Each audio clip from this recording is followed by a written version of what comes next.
From the rising of the sun to its setting, the faithfulness of the Lord is seen in everything that we do. He's faithful when we rise. He's faithful when we fall. He's faithful on the mountain. He's faithful in the valley. He's faithful even when we are not faithful. And that is why we always will put our faith in him, the ever faithful God. Good morning, and you're welcome to Wake Up Africa. Another Wednesday morning to do it again. Another Wednesday morning to talk about Africa again. Another Wednesday morning to reshape our lives and get it better at every turn. My name is Biadala, and you're in for a whole lot of great conversations. Today, we'll have the financial evangelist teaching us what to do in the marketplace. And also, there's going to be tech and trends. We'll have birthdays. We'll get into the news. We'll do international and local news. Then the big conversation. Here in Africa, we're told that the number of youths could be used for good or also could mar us. Now, what are we doing about it? Most of the youth complain that, oh, there's no job, unemployment, and then the job doesn't really fit them, and all of that and all of that. Today, we want to get into a conversation. Job seekers and job creators. Now, there has to be some level of balance in that. We're looking at the who, the how, and the when, and you don't want to miss that conversation. So carry us along if you're going to town from home. It's My Dominion TV on YouTube, Facebook. Drop your comments. I'll be sure to read them. And if you're home, Dominion TV is where you want to keep it locked. Right. Okay, now let's settle for the weather, and then the program continues. I want to welcome you to Wake Up Africa morning show. If Africa has ever needed to wake up, it's now. I promise you that this Wake Up Africa morning show will impact your life. It will illuminate you. The Bible said that thy word is a lamp to my feet and a light to my path. You need this insight. You need the understanding required to make all the difference in all of our lives. I want you not just to tune in to the Wake Up Africa morning show, but I want you to be a sponsor.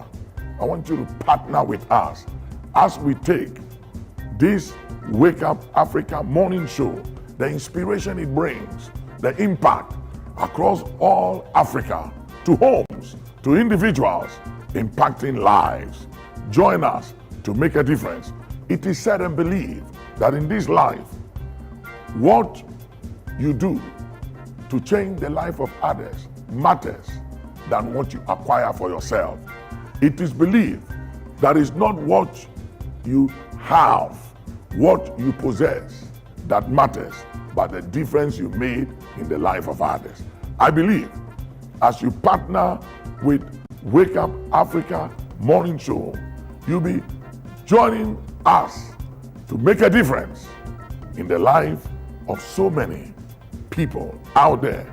Partner with us, and every time we touch a life, you are blessed. Every time we impact a family, you'll be remembered for good. God bless you. Looking forward to partnering with you and tuning in to Wake Up Africa morning show. Always good to hear the voice of the Archbishop. He always says, partner with us, pray with us, and stay with us right here on Dominion TV's Wake Up Africa.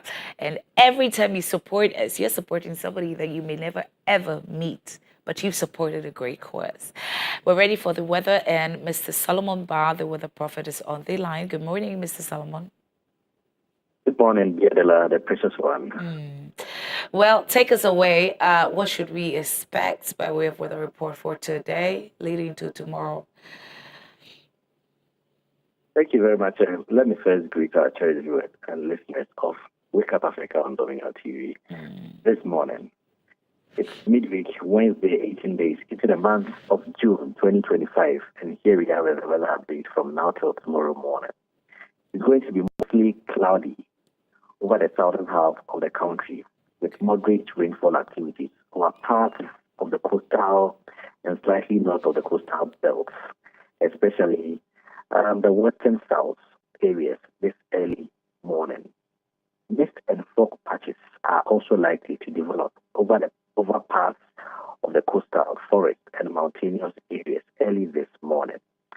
Sunny conditions will alternate with cloudy cover in the afternoon, paving way for isolated to scattered thunderstorms with rains over parts of the southern half of the country or southern half of Ghana, Nigeria, and Guinea, especially in the middle sectors, late afternoon into the evening hours before or after 5 p.m. Northern half of the country will be dominated by sunny conditions in the afternoon with isolated cases of thunderstorms and rains. The state of the sea will be rough today, so precautionary measures are always advised, especially to our brothers fisher folks. Temperatures will range from 23 degrees Celsius in the morning to 30 degrees Celsius in the afternoon over the coastal belts.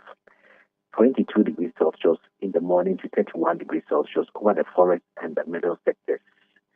21 degrees Celsius in the morning to 33 degrees Celsius in the afternoon over the transition sectors. And 24 degrees Celsius in the morning to 33 degrees Celsius in the afternoon over the northern sectors of the country. This is how the weather is expected to be over the entire country for the next 24 hours. However, I'll keep you updated with any major changes for viewers and listeners to be very much aware. Thank you, Biadula, the precious one. Sure. Thank you so much, Mr. Solomon. Enjoy your day. So there you have it. It's going to be cloudy here in the southern part. So you want to be extra careful when you're going out and all of that. In some of the news, we hear that some roads, because of the rains, have started to, deplete. So as you're driving, you want to check out for these things. You want to be extra careful. And if you're not driving, you want to leave home earlier because now it would take a longer time for your car to get to where it's going. But you just want to be careful. Yeah. So let's get on with birthdays now. We have some beautiful people celebrating their birthdays. And on a beautiful Wednesday, we want to celebrate these people. Happy birthday. Yeah. It's your birthday. It's your day. One day out of 365. It's your day. One day out of 365. Happy birthday. Woo, to you. Happy birthday. Yeah. To you.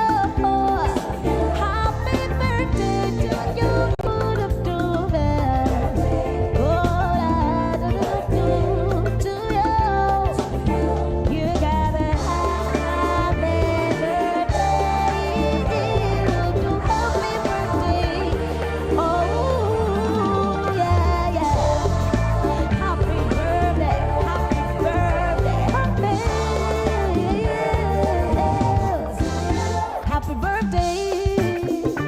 Yeah. It's your birthday. It's your day. One day out of 365. It's your day. One day out of 365. Happy birthday. Woo, to you. Happy birthday. Yeah. Happy birthday to you. Enjoy your day and enjoy your year. Let me, Gogu. Hi there. Good morning. It's good to see you. How are you? Hope all is well with you. Great. And good morning to everyone, Ghanaians, Africans, everyone in the world watching us this morning. We're excited about today. Oh, my world. Yeah, we're very excited about today. Yeah, of course, we have a lot of birthdays. Thank God, May is done. June is here, and we're excited. What did you have for breakfast? Nothing. Usually I fast for some hours after the show. That's when I eat and all that. So nothing. I'm garnering for the best of the meals after the show. So if you can prepare me, I mean, I don't mind. Do you know tomato mixes? That's okay. You mix it with you just mix it. Water. You see That's a very dangerous recipe. Anyways, happy birthday to Randy Chance, or Dr. Randy Chance, medical doctor Randy Chance, wherever you are. It's been a while. I've seen you, and so wherever you are, happy birthday to you. And of course to you, Belinda Deladem, today's your birthday as well. Happy birthday. You've had a very good run this year, done amazing things, and so just continue to build on it. Of course, I also ask that God will continue to strengthen you even as you go on this journey of life. Happy birthday to all of you. You good? Yeah, I'm good. So happy birthday to all these people. Now it's time for us to get into the news to know what's happening on international and local front.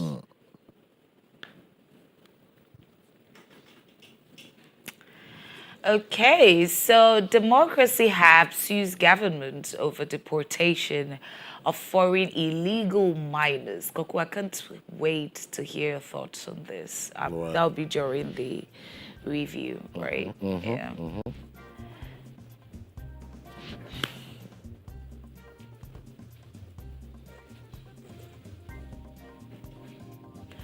Justice Mensah proposes Chinese language training for judges to combat galamsey.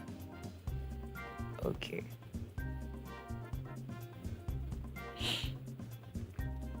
NSA releases PIN codes for 132,393 prospective graduates for 2025-2026 service year. Yeah.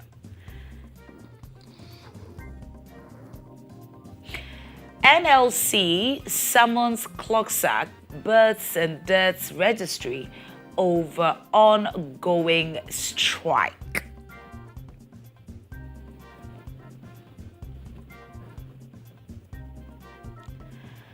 Danyame assault. Case docket on 11 soldiers sent to AG for review.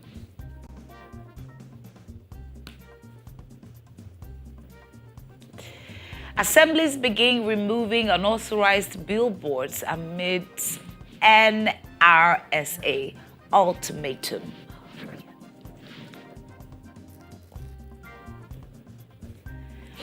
And willful loan defaulters to face 5-year ban. That's from the Bank of Ghana. And let's get on with some international stories. Okay, you're not international, but you can try. I can try. I mean, I was about to do the local. But of course, let's get on to the very first story. Let's go to Kenya as police shoot man at close range during Kenyan protests.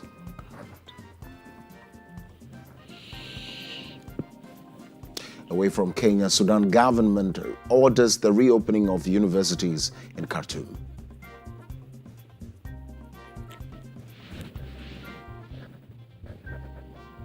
UN warns of looming famine in Sudan, Gaza, and 3 other global hunger hotspots.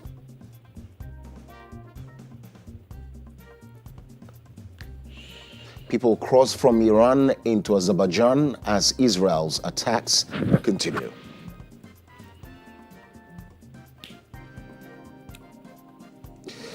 And also, Togo suspends French state-owned broadcasters RFI and France 24.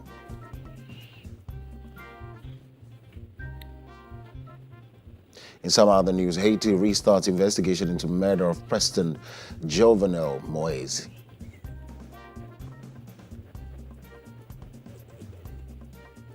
DR Congo, joy in Goma as local man beatified by Pope Leo the 14th. And that's that for international news. And that also makes it for Wake Up Buzz. Make sure that you always come along with us, even as we share with you headlines of news around the world, in Africa and here in Ghana. Coming up as well, we'll be in a news review where we get to pick the thoughts of our guests who join us for news review, where we get into the details and share perspectives on the news with you.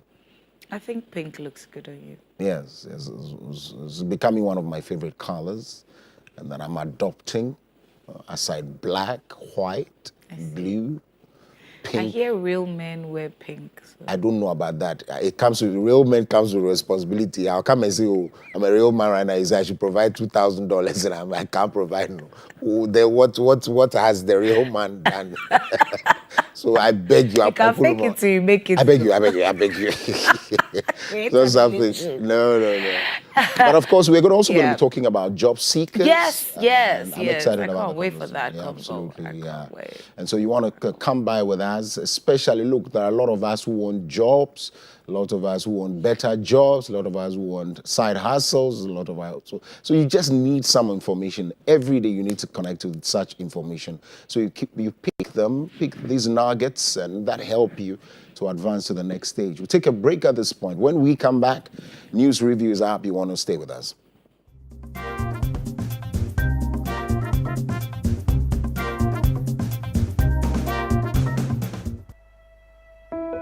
It's good to be with you, and thank you for tuning in. Today, I want to talk to you about one of the 5 series of some of my books that have been released. The Bible said, "You err because you know not the scriptures." There is something about having understanding through the study of the books.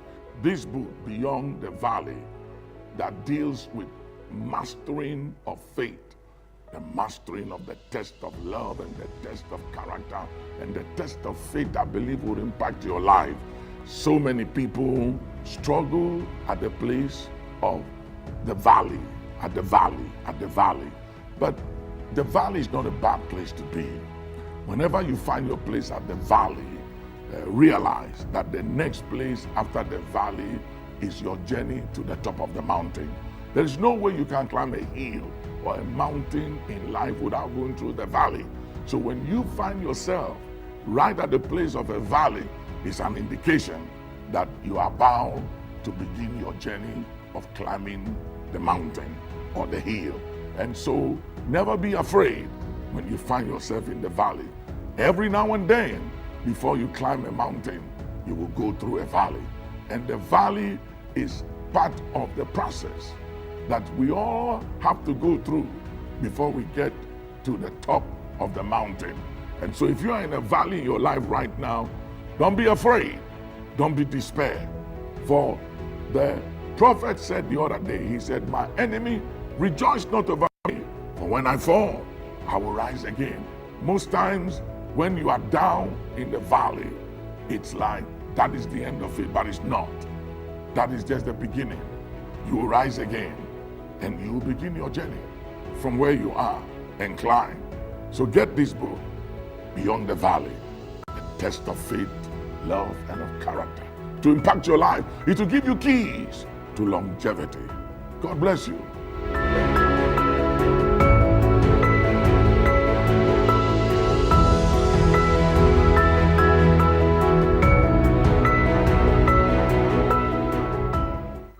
Dominion TV is now also a digital terrestrial free-to-air channel. This means you can watch us in Ghana from your digital TV without any subscription. Just rescan your channels on your digital TV to access it.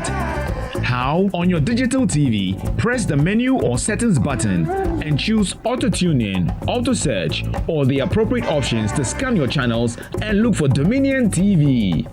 Enjoy some of Africa's best Christian lifestyle programming from Dominion TV. Hi friend, where are we going today? Just use your imagination. My family is the only thing that matters to me right now. This is the stuff that you make me about. These guys are the best. GOtv's ready to take you from your hometown to roaring stadiums and even on international adventures. So let's go together, from home or on the go with GOtv Stream. Sounds like a great idea. Woohoo! GOtv. Love it.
I don't know wetin I do.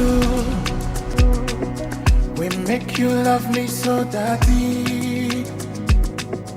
No be say I too sabi, yeah.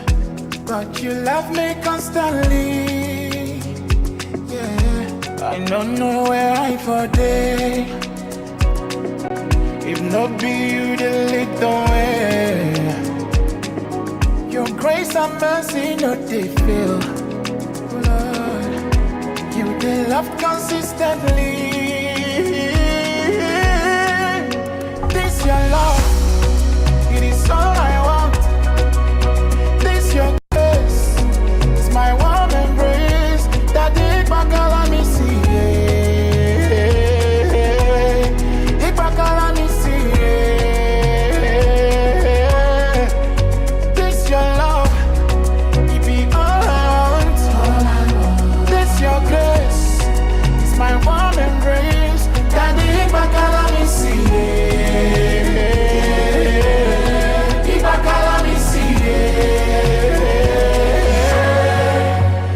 Your love, it's your love. Never seen a kind of love before. It's your love, oh yeah. It's your love, oh. It's your love. It's your love. Every day I'm seeing proof. The brand new mercies is something true.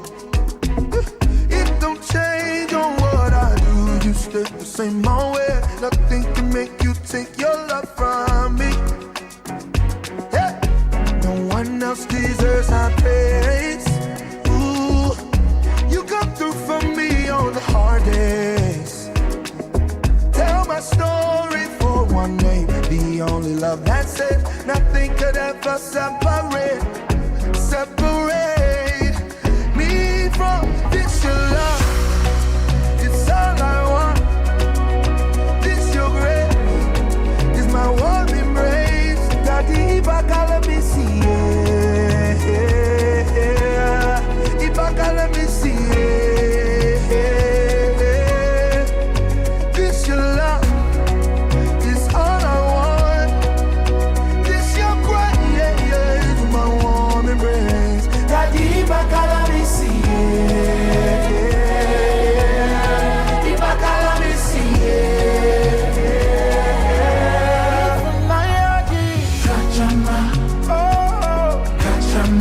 When I look around, all I see is your love.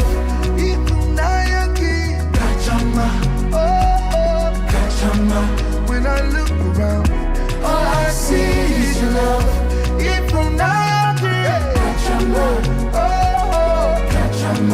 When I look around, all I see is your love.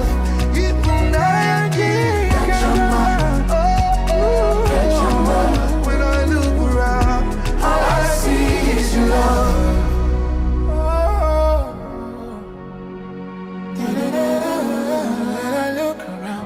All I see is your love.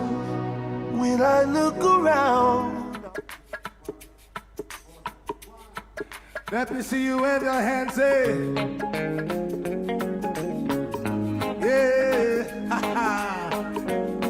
How many grateful people do we have in the room? Can somebody give Jesus a shout? Yeah.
Welcome back. Thank you very much for your time. We're grateful that you can stay with us. This is the news review segment, and we get to share our thoughts on all the news, almost all the news making headlines, but also one that concerns us here in Ghana. And so you want to stay by, drop your comments, your thoughts, your submissions as well, because we are live on Facebook and, of course, on YouTube, My Dominion TV. Please endeavor to also like our pages. Remember that when the conversations end here, they continue on socials. And so you can also be part, and most importantly, even real-time conversations. And so I want to share your thoughts with the world, and so do drop them. My guests have joined us. It's a beautiful Wednesday morning, and so my guests are in studios. Reverend Xavier Demoji is a clinical engineer by profession and works with the Lekma Hospital here in Accra, Ghana, but by calling an assistant pastor with the Action Chapel International here at Teshi. Thank you. Yeah. Thank you. Good morning. Thank you. Of course, also is a forensic scientist by profession who works with the Ghana Armed Forces, Pastor Bernard Addy, and by calling is a pastor who also connects himself on very spiritual grounds with the Next Gen Church at Action Chapel International. What's all this English for? Same English for Reverend Xavier. You didn't say anything. Why is it that when he got to because Reverend Xavier, this one is me. He can say his own. I'm saying my own. And also Abba. What again? You've mentioned all. You've mentioned everything. What again? No, but I'm continuing the show. You don't know what I want to say. Okay. Sorry, please. And I mean, so we are praying. Anyway, that's. What did you think I was going to say? What? Continue. What are you praying? Please tell us. I mean, we are hoping to see the Prayer Works Summit happen this year, 17th of July to the 19th of July. Yeah. You think I'm doing something? There will be prayers on the altar for a lot of things, including jobs, marriages. People advancing in their finances. There are people who also want to wipe their hands.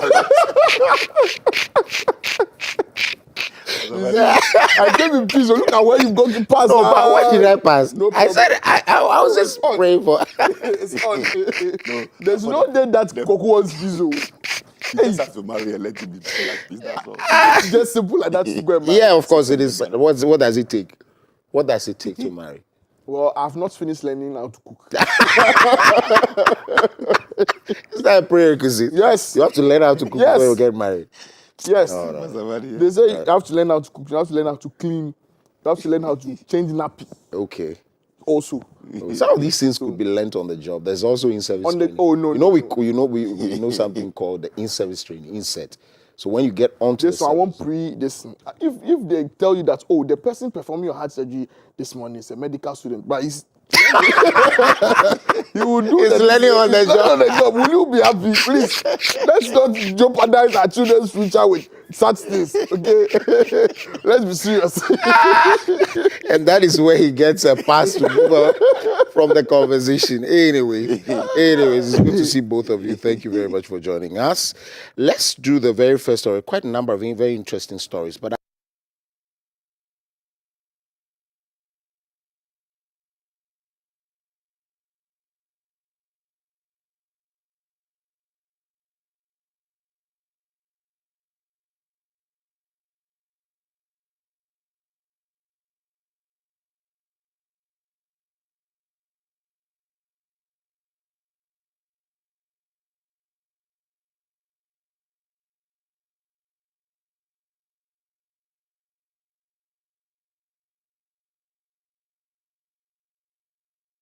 the court hearing on Tuesday, June 17th, 2025.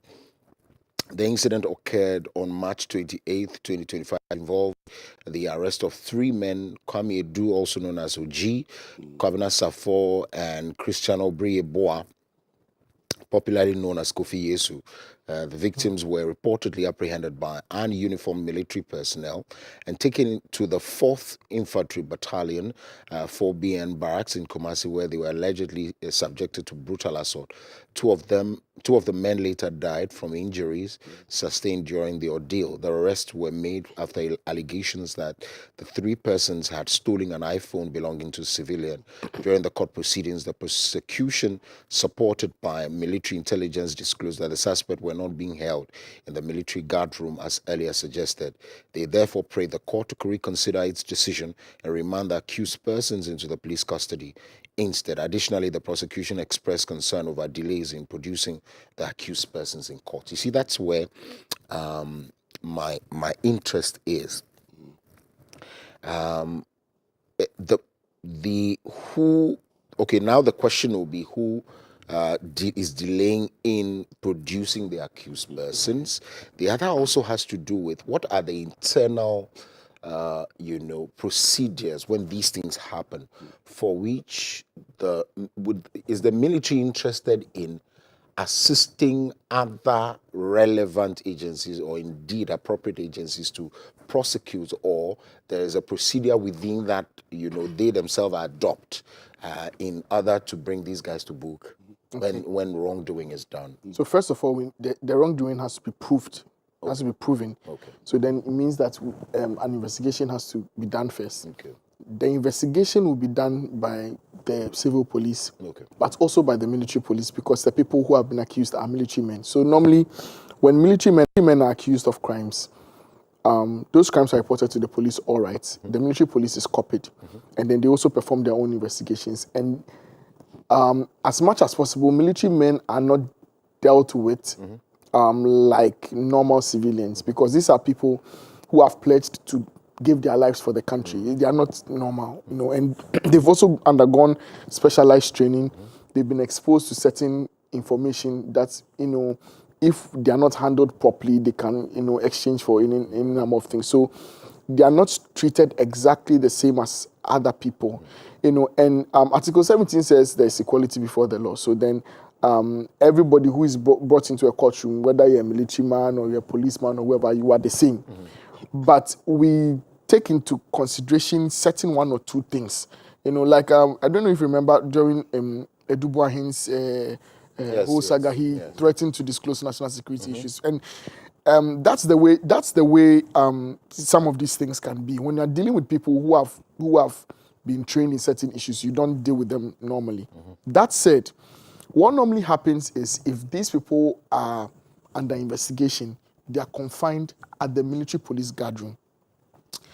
We don't mix them with the general populace because sometimes it exposes them even to harassment. When people get to know that, oh, these are soldiers, they can be killed or injured or whatever. So while they are under investigation and we are not sure yet whether they are guilty or not, pending the decision of the court, they are kept in the military guard room and they are kept under watch 24/7 until they are called to appear before court. So for all intents and purposes, the military police is responsible for making sure that these people are taken care of. They appear in court when they are supposed to appear in court, and they go through the entire thing. You see, interesting. Well, here we are, Rev. Here we are. The case has been adjourned to July 3rd, 2025, though. It's been adjourned. Your thoughts on it? Well, to me, I think cases like this have come and a lot of questions have been asked, concerning military brutality and the outcome of it. Just to say what he said, I think the military police are mandated to make sure at least they come to the court for whatever case that they'll be accused of. But I think that looking forward, I think we shouldn't wait for the case to escalate too long, like the time frame to take that long, because these are relatives that are involved, and they've evidently see that these were individuals that were taken to the barracks. Some were beaten, and one came back dead. So I think these are cases that we shouldn't encourage, and I will not sit anywhere and encourage any military. Well, it's still under investigation. It's still under investigation. So we don't know whether he died from the beating or he was already dead before he went there. But let's wait for the outcome. Yes, the court will decide. The court will decide whether they are guilty or not, and if they are found guilty, there's such a thing as court-martial. Even if some of these issues don't come out into the public domain like it's done now, this one is high profile, and it involves something that happened outside of the barracks. But if it was something happening inside, there's still such a thing as a court-martial. The military has its own legal structure, and you will not go free. When you're convicted, then you will be sent to prison. So it's not like these people would have gone scot-free on any wise, whether within the military or outside. So military brutality, if you think you have experienced any kind of military brutality, please report to the police. The police will do what they have to do. If there's any body who is in a barracks or a barracks, you can go to the military police posts are all in all the battalions. So 4BN in Kumasi has a military post, Bema Camp has a military post, Takrade, the naval base and air force base have a military post, Tamale air force base, Bolga, Damango, all of the places they have military bases all over, everywhere. And we are sure that they might not exhibit any bias towards their men. Especially when military police? Yes. I mean, when the men are caught in, I mean, the public would need some assurance. I mean, you are not the PR. Okay. I'm not the PR of the military police. But I'm just saying that a lot of people, it's just like suffering a police brutality and going to report to the police. So one would be careful. That's why I'm saying that I don't know what the conversations really are over the period. I've sat here to condemn. Right. And so there must be more education that you cannot use this brutal force on. Unjustified. Unjustified, of course. Undue brutal force on civilians especially. Right. As much as possible, yes, we fear military, but if it goes on that way, and my point is that the military also has intelligence. That has been my point.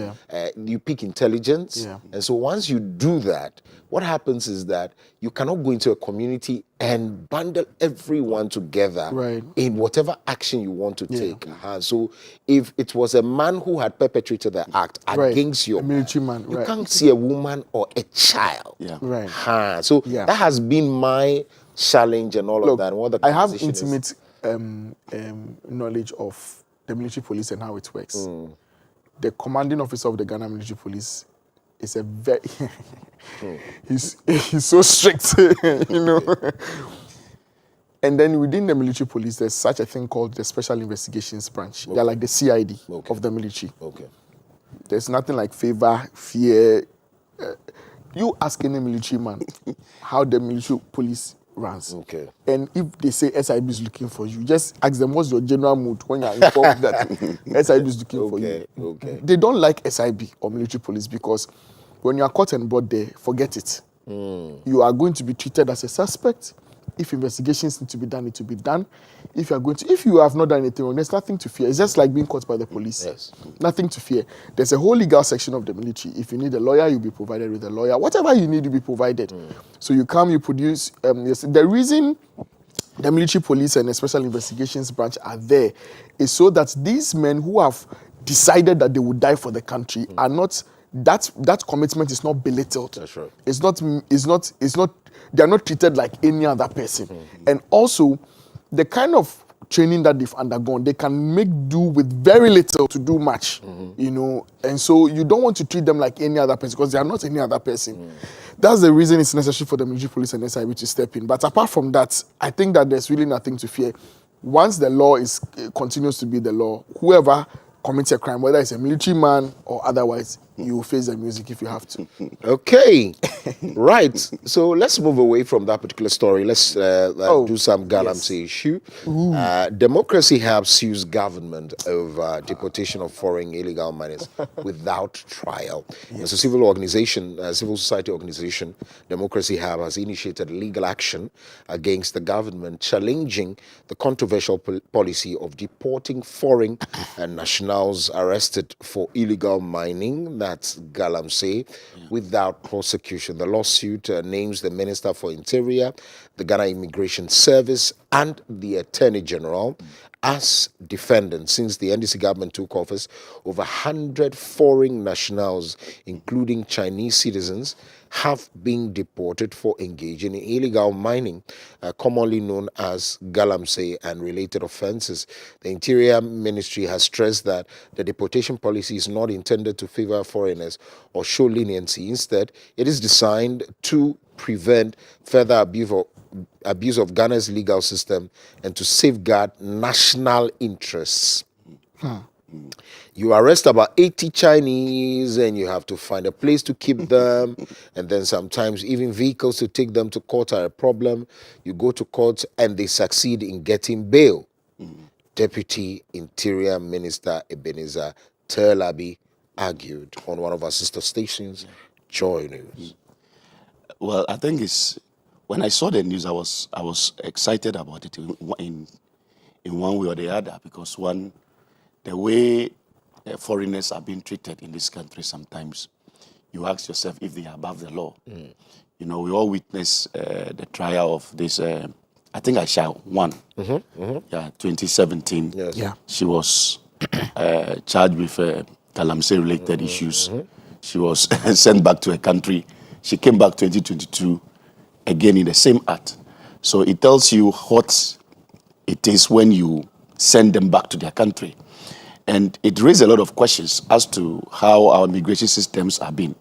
Because I believe strongly when you are traveling to any other country, they ask you your purpose, your agenda, where you are going, who is guaranteed that your safety. And we have all these people coming to the country and they have their mindset, they have their agenda to do mining. So it's not a matter of just deporting them, but I think holistically they should look at ways to stop some of these activities.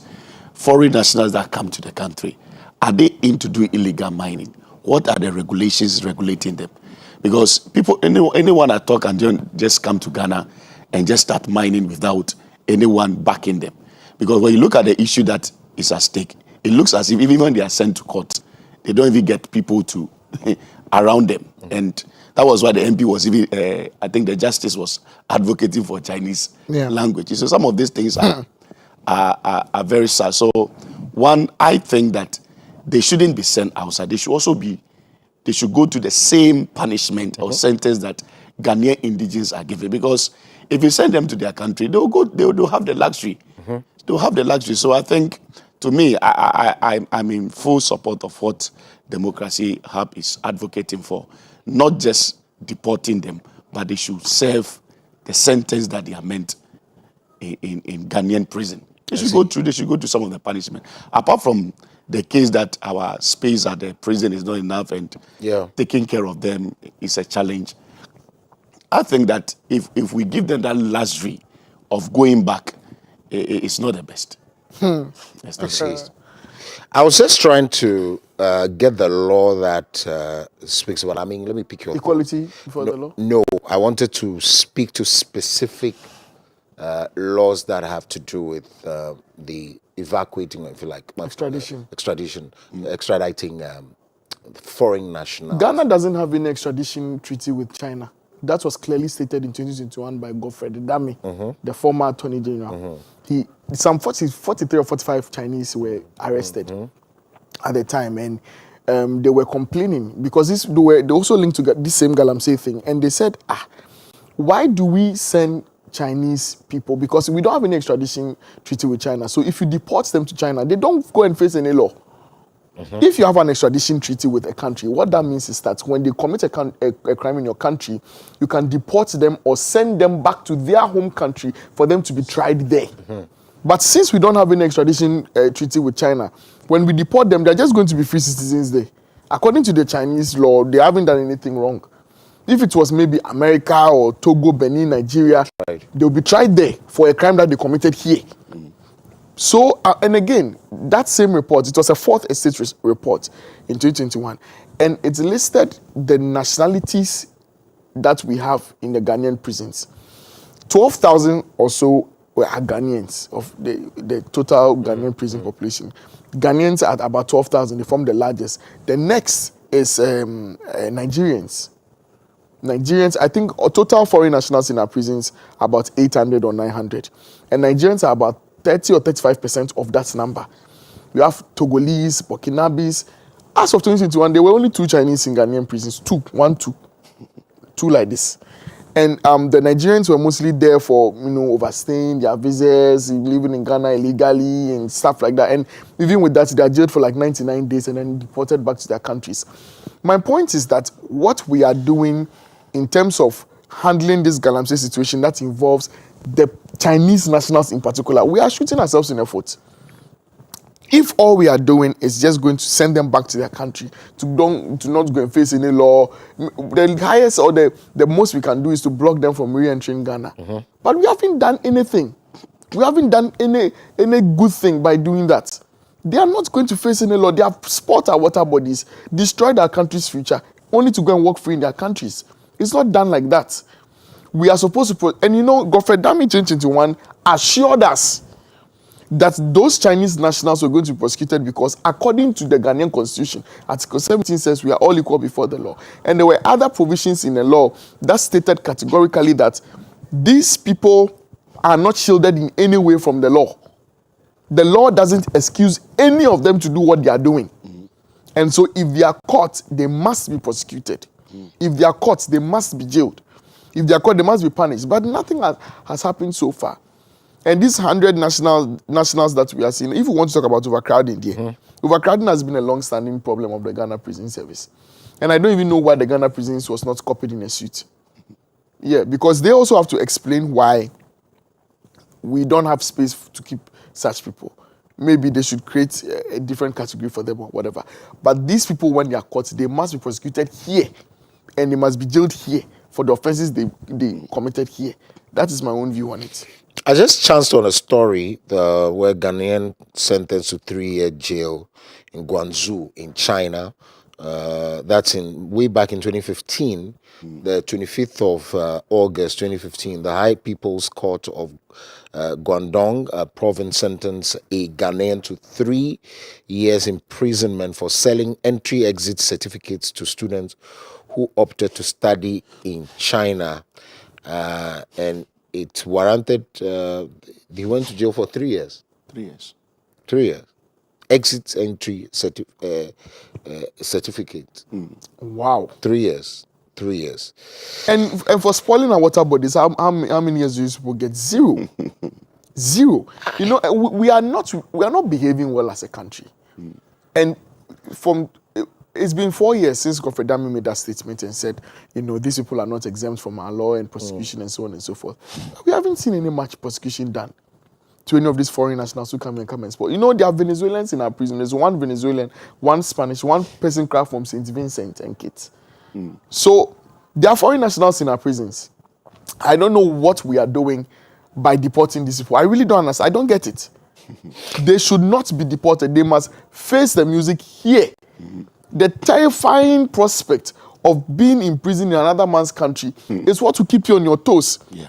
As a Ghanaian, you don't even want to be in prison, even in the US, even in Canada, in the so-called developed countries. You don't want to be in prison over there because nobody knows you. You don't know anybody. You know, they speak fast. You know, you are from Aguna Suedro. You are in prison at Ontario. You eat Ghanaian. You will suffer. It will be easy for you. You come from Asankregua, now you are in prison in Guazou. You go over you. So you don't want to find yourself in that. Koku, I don't know why you are laughing. I think, okay, let me not even go there. Let me not say it. Let me not say what I want to say. But you don't want to find yourself in another man's place. Let's see how democracy have tested the law. I want to see this to the latter. I pray that beyond what the Deputy Minister of Interior has to say, there are more that can be considered. Otherwise, to a lot of people, it doesn't make any sense. Then also is also the position of the Chinese, the Arabs, heads of the High Commission and all of that, who have always stated that Ghanaians are the major conduits in some of these things. They use Ghanaians to do that, or the other way. But I'm saying, use them. Well, because if I allow myself, because you are not supposed to get any concession as a foreigner, okay? So I go get the concession, and then because I don't have the resources, and what I'm even giving is paltry, like, I mean, just meager. Yeah. But they use us to do that. And he says, there's nobody in China knows that there's gold in China is the Strongbe. number one exporter of gold. No, nobody in China knows there's gold in Strongbe, where I come from. Okay? Ghanaians are the ones who know. Me who would lead the Chinese to that place. The spots. So I think there must be a balance where we have to go hard on our own people as well, because they've got to see, but they've got to see the light. They've got to see the light more, because if that excuse is anything to go by, and the laws are weak, the deputy minister just said that they get bail easily. They could get bail easily. So the systems, they are not only using us, the systems are also weak. So I'm expecting that this travels a length where we get to test the law. That is why it is democracy, and that's why probably their name goes Democracy Hub. Well, we have been dancing around this Galamsey issue for a very long time. We need to take it very seriously, and the way you announce your seriousness concerning an issue is to enact laws surrounding it. When you say you are serious about indiscipline, for instance, in Singapore, you can't chew gum. When you enter the country, you have gum, it will be taken away from you. You cannot chew gum in the country. That's right. If you are caught littering, it is a jail sentence. You'll be surprised. You either be flogged, sentenced, or you'll be deported for littering. 19 hours ago, Erastus Asare Donkor, this quickly on this before we move on to the next story. 19 hours ago, Erastus Asare Donkor, who is a journalist who has done immense work on issues of Galamsey, indeed even got an award. I think one of the highest awards of the land for that, posted, and he posted the color of the Ankobra River, and he says this was before the Ankobra was blocked. We need to declare a state of emergency on mining on and along our water bodies. It is pure evil. You can check, so he has to check the comment. Look, it is pure evil. It is. Yeah, it is. It is pure evil. And this is not to sound any warning, whatever. I chanced on a documentary on one of our sister stations that I think the name of the documentary was Drink with Suspicion or Water with Suspicion or whatever.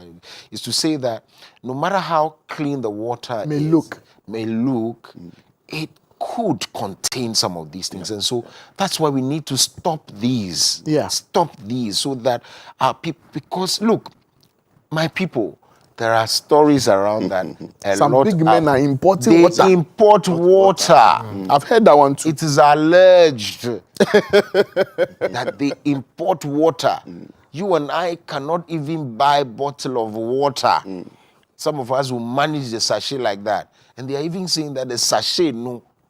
It's not what it is. It's sad. Anyways. If we don't enact strong laws. Yeah, well, I mean, okay. Rev wanted to come. Yeah. Well, I think that on a serious note, we as individuals must take it as a responsibility that this act is really evil. Yes. Because when you look at the nationals that come in, I don't think they are the ones that drive the tipper trucks. No. They are not the ones that do the filtration. Yeah. They are not the ones that do a lot of excavation, menial works. It is the indigents of the community that are involved in some of these Yeah. activities. Yeah. But I think it's high time that individuals or the whole nation make up its mind that illegal mining in my community must stop at all sort. Because if they come in and they don't really get people to support such an agenda, for instance, as you are saying, they come to my town like Keta, Yeah. and everyone in Keta or Nanglogan says that, hey, mining cannot take place here. I don't think it can take place. But if we are so selfish and they offer us those amount of money, luring us that, okay, if I mine here, I'll give you $10,000, and one chief or one individual or MC sits somewhere and take that money and push the agenda, it becomes a problem. So I think we all have to get involved in this issue of Galamsey. Yes. Chiefs have to be involved. Individuals, everyone must make up its mind that the moment I see the tipper trucks going, entering the bush, it's a Galamsey activity. We all must come to compact because, as you are saying, it's not just them making money. The water bodies are affected. If you look at the devastating effect of Galamsey on the health of individuals, is beyond measure.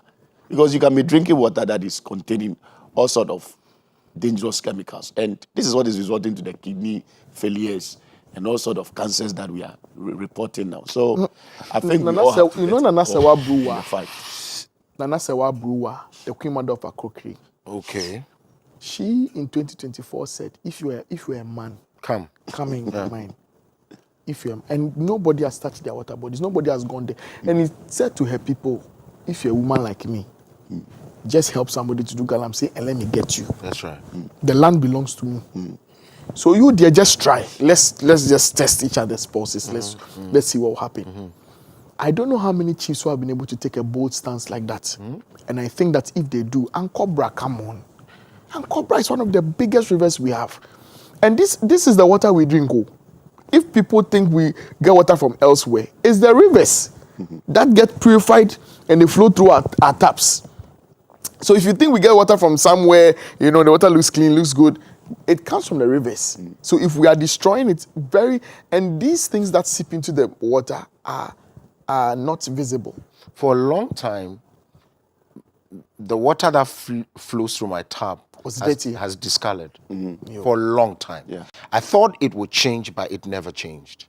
And it might get worse if we don't stop. In time past, what we were worried about was wars. When people died a lot in wars, they used to dump them in water bodies.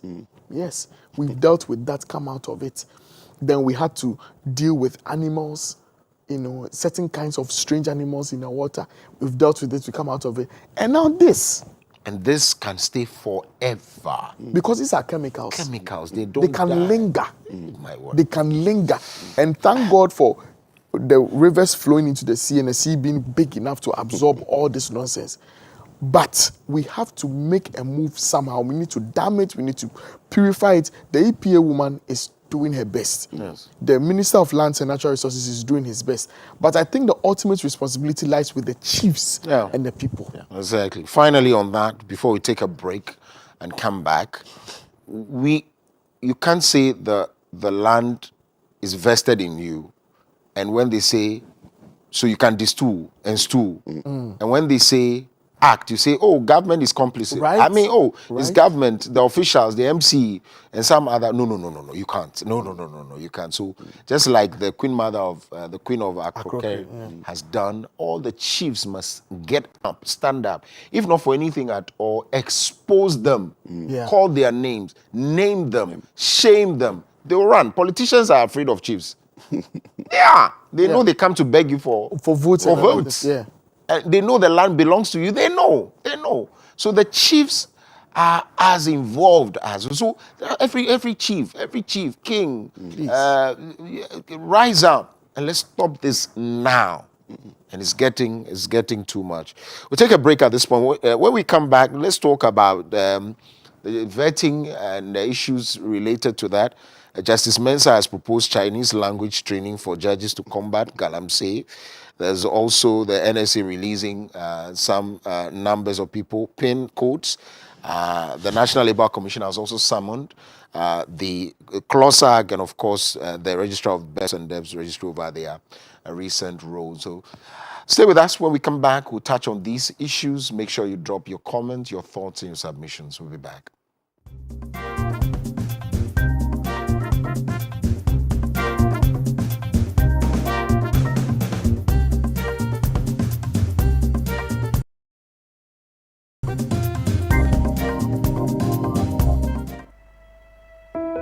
Thank you for tuning in.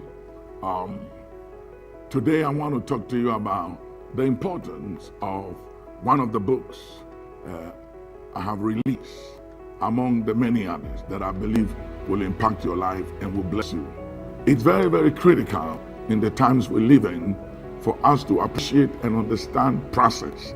The difference between the first Adam and the last Adam was process. The first Adam was made overnight. He didn't go through process. The last Adam went through process and learned obedience to the many things he suffered by process.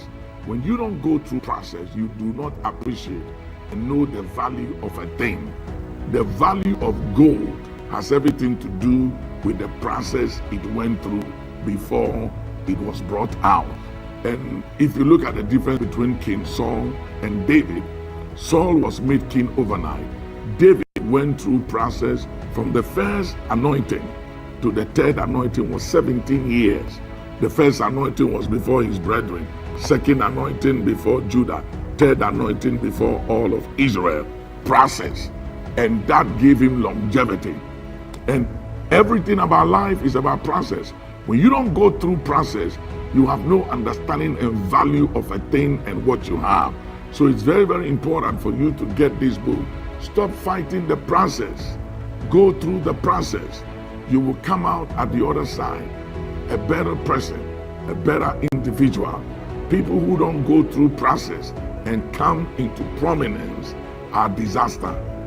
Money without purpose is disaster.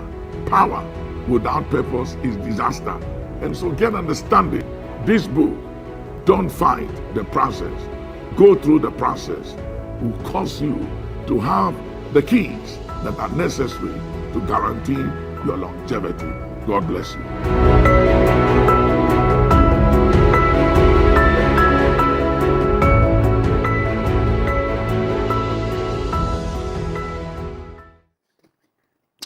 Welcome back. Thank you very much. This is the news review segment on Wake Up Africa.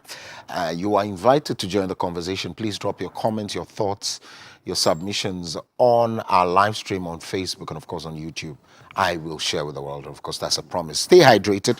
Stay satisfied. Let me introduce Aqua Clear mineral water to you. Your partner in purity, sourced from pristine locations and trusted to, treated to perfection. Aqua Clear mineral water undergoes some rigorous filtration, purification, and mineralization to ensure crystal clear, healthy hydration for not only your home, your office, but also events. You can get your 20-liter bottle of dispenser today.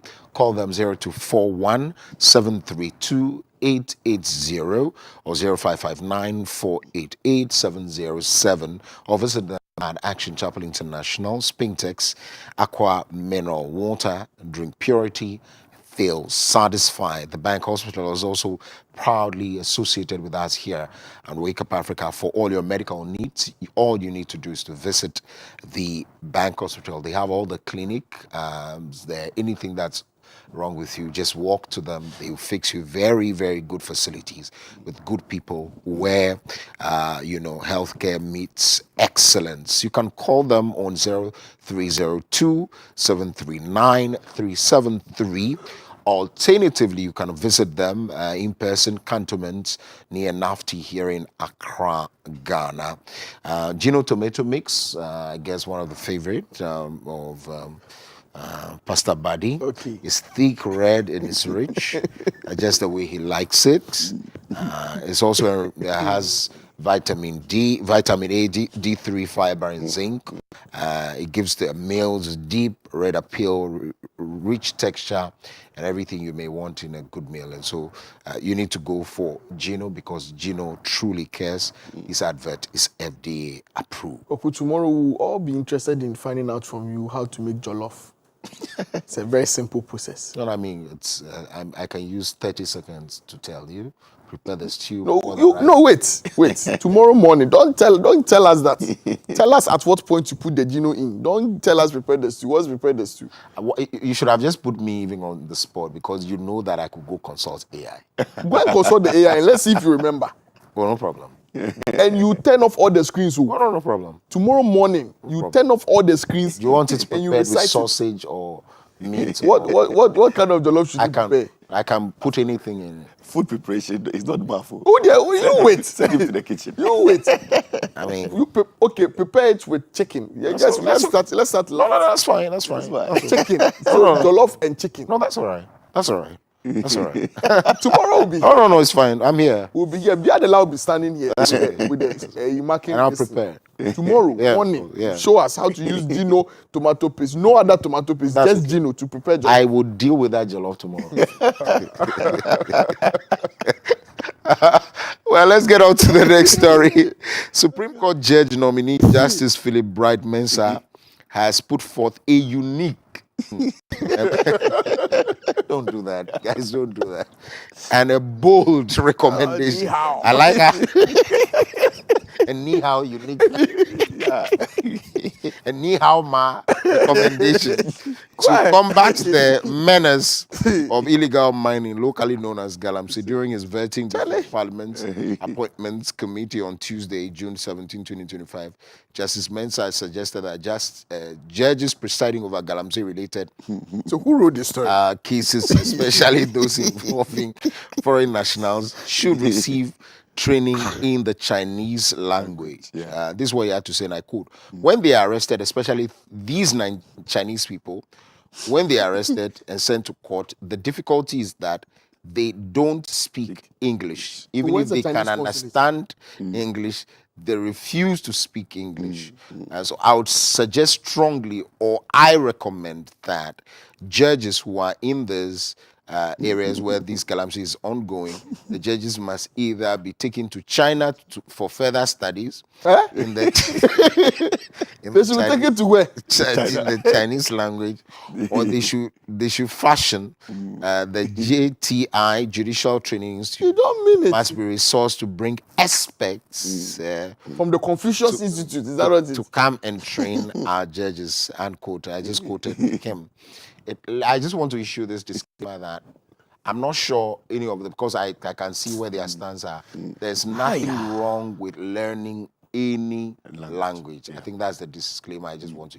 There's nothing wrong, especially even with China, to the Mandarin and French, very key languages that must or can be learned. Right? Let me start off with you first. Well, tell us. It tells you the difficulty in speaking Chinese language, but I think the stand on the judge, I don't know where the confusion is coming from, because it's true that understanding Chinese when they speak sometimes is difficult, and in a way of serving justice, they can decide to start speaking their language, and if you are not very skeptical, you may get angry, because if you are really talking to them and they start speaking their language and you don't really understand. How is that a problem? To me, I think it's not a problem as such, because we have people that have gone to China that have learned the language. We have interpreters. We do even need to learn who are there. So it's not an issue. But I think the main issue is what he's trying to push across is how to deal with foreign nationals when they come to court for judgment, because it's an issue of, for instance, if you are sitting on a case whereby the person is a Chinese and there happen to be no one who understands Chinese language, how to relate with the case. I think that is not the main issue that should be a main proposal for judges at their age to start going to learn Chinese language. It's true that most of the people that are involved are Chinese. Majority of the foreign DJs get are Chinese. That is what he's trying to push across. But I think that's not a solution to combat Galamsey. You learning their language, speaking ni hao, ma, all those things doesn't combat the Galamsey issue. There is a problem at stake. Galamsey is becoming an issue, and people from other nations are also getting involved. As we said earlier on, how do we avert some of these things? How do we stop people who come to this country with the idea, with the mentality that they are really in for Galamsey? What are the cautions? What are the things that we have done so far to deter people? For instance, as people take cocaine to other countries, they are aware that if you take some of these harmful substances, when you are arrested, you go to jail and other things. Yes. So I think we have to create that kind of international image that no one is allowed to come and do illegal mining in Ghana. And if you are caught, these are the things, the penalties you go to. But if you are trying to portray a system whereby we are trying to, okay, we want to learn their language, you are now going back to China to get teachers from China to come and teach our judges or lawmakers China, I think that is unaccepted. But we should rather look at a way by which we can combat this in a better way. As we are saying the thing in court and you say you can't speak English, continue. Why? Or you continue. When we announce how many years you are going in for, we'll see whether you can speak English or you can't speak. And also that's not going to happen. Oh, Nami, you've come to the country, you've come to misbehave, you've been caught. You say you can't speak English, no problem. No problem at all. But ICC, International Criminal Court, the judges are not required to learn every language. You only must know one of the two working languages of the courts, English or French. Finish. You are not required. If you know any other international language, yeah, it's an advantage. But you are not required to learn any other language. Why? Because no matter your country, there's an interpreter there for you. Sure. So the court has been employing interpreters for the longest time. That's right. When people, even indigenous, are caught and they are illiterate or uneducated, what do? Interpreters. Have you said all judges should go and do Twi training because most people speak Twi and they can't? What are you saying? You see, when you go for vetting, sometimes it happens. You can say some things. David Apinga is the one who did the story. I had to go and look for who did the story. I said, hey, what's the point of this story? Why? Judges should go and learn Chinese. Yes. So they must be sent to China. So they must understand that now that they have become justices or are becoming, indeed they are justices, but of the Supreme Court, whatever it is that you're going to spew from now on becomes policy. So it has to go through some scrutiny by us. So whatever he says there, no matter how minute or little it is, it has to undergo some. Yeah, it's a case. No problem. We won't go to China. We will not speak. If you want to go to China with your judges pay to go and learn Mandarin, ni hao, please go. And how do you say all the best in Chinese? How? even he failed because he's supposed to learn the Mandarin by now. Yes, because he's been going to China. Yes. No, not even that. Their hospital, I don't know if it was fully built by the Chinese government. Fully built? Yes. Yeah. Lekma? Yes, it's built by the Chinese government. Hey, no, but then we should really consider learning the Chinese because they're helping us. How you know? Anyway, so there's just a quick thoughts on this issue, but this one will be different questions. The National Service Authority has officially released PIN codes for some 132,393 prospective national service personnel for 100 accredited tertiary institutions across Ghana ahead of 2025-2026 year. This is the question to you. Where were you posted first after your university education? For your national service? I think I went to, is it Azim? Hey, I don't remember. Yeah. Azim. That's on the Côte d'Ivoire border. Yeah. How many miles away? What were you doing there? I was asked to go and teach. Teach an Indian. What were you, but I changed it. To what? I changed it then. Oh, so you had that was the first posting. Yeah, when the place was. It wasn't good at the time. But there are humans there. Yeah, so why did you change it? You see, it depends on, because at that time, that was the question I used to ask with this national service posting. Because, for instance, someone coming from an engineering background, you know, when usually you read some courses, you need some practical, how do I call it, trainings. Hands-on, right? To strengthen Prepare you to for prepare you for the job market. But at that time, I think 2007, 2008, there, you know, the posting was said that I remember at that time, most of us that read most of those courses were sent to the teaching field. Yeah. And not just... Is it to teach subjects that you were not comfortable? Yes, you to go in, for instance, primary school. Yeah, people teachers. You don't have basically the training for that. You know, you don't really have the skills. Did you have guidance? There was no guidance. You were just released to go and teach.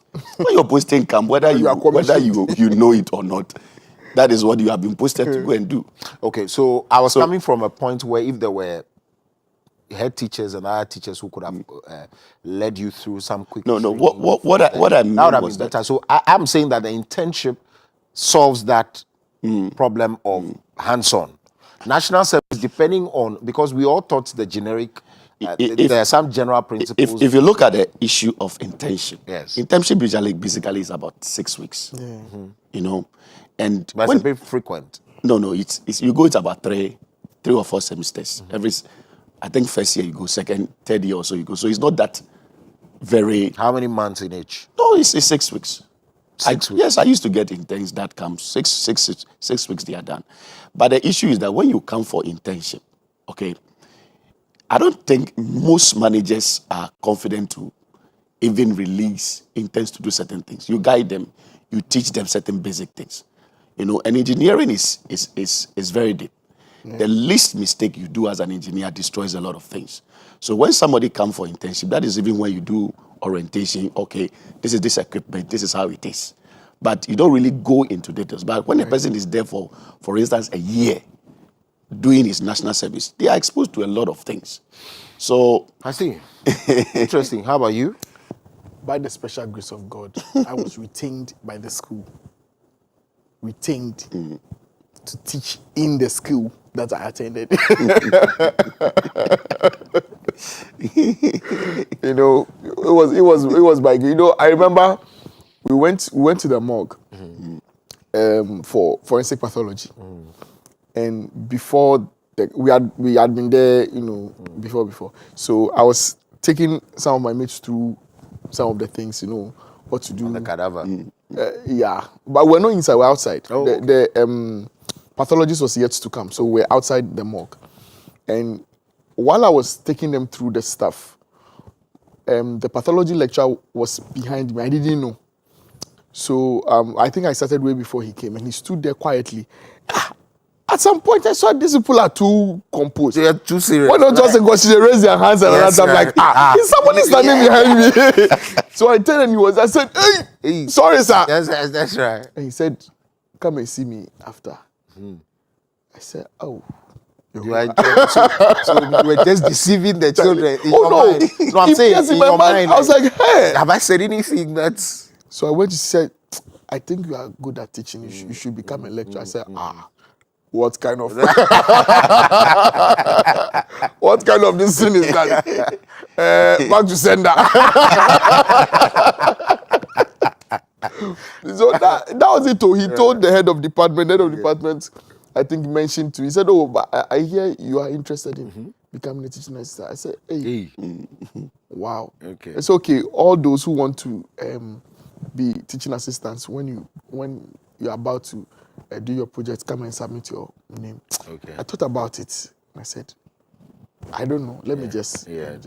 So you taught in the university. Yes. I'm asking these questions also because of the reposting issues and all of that. One part of my brain is telling me of how you gather experience from these underserved communities. One that forms part of, so because I was a pampered child, went through a lot of goodies until... We can tell.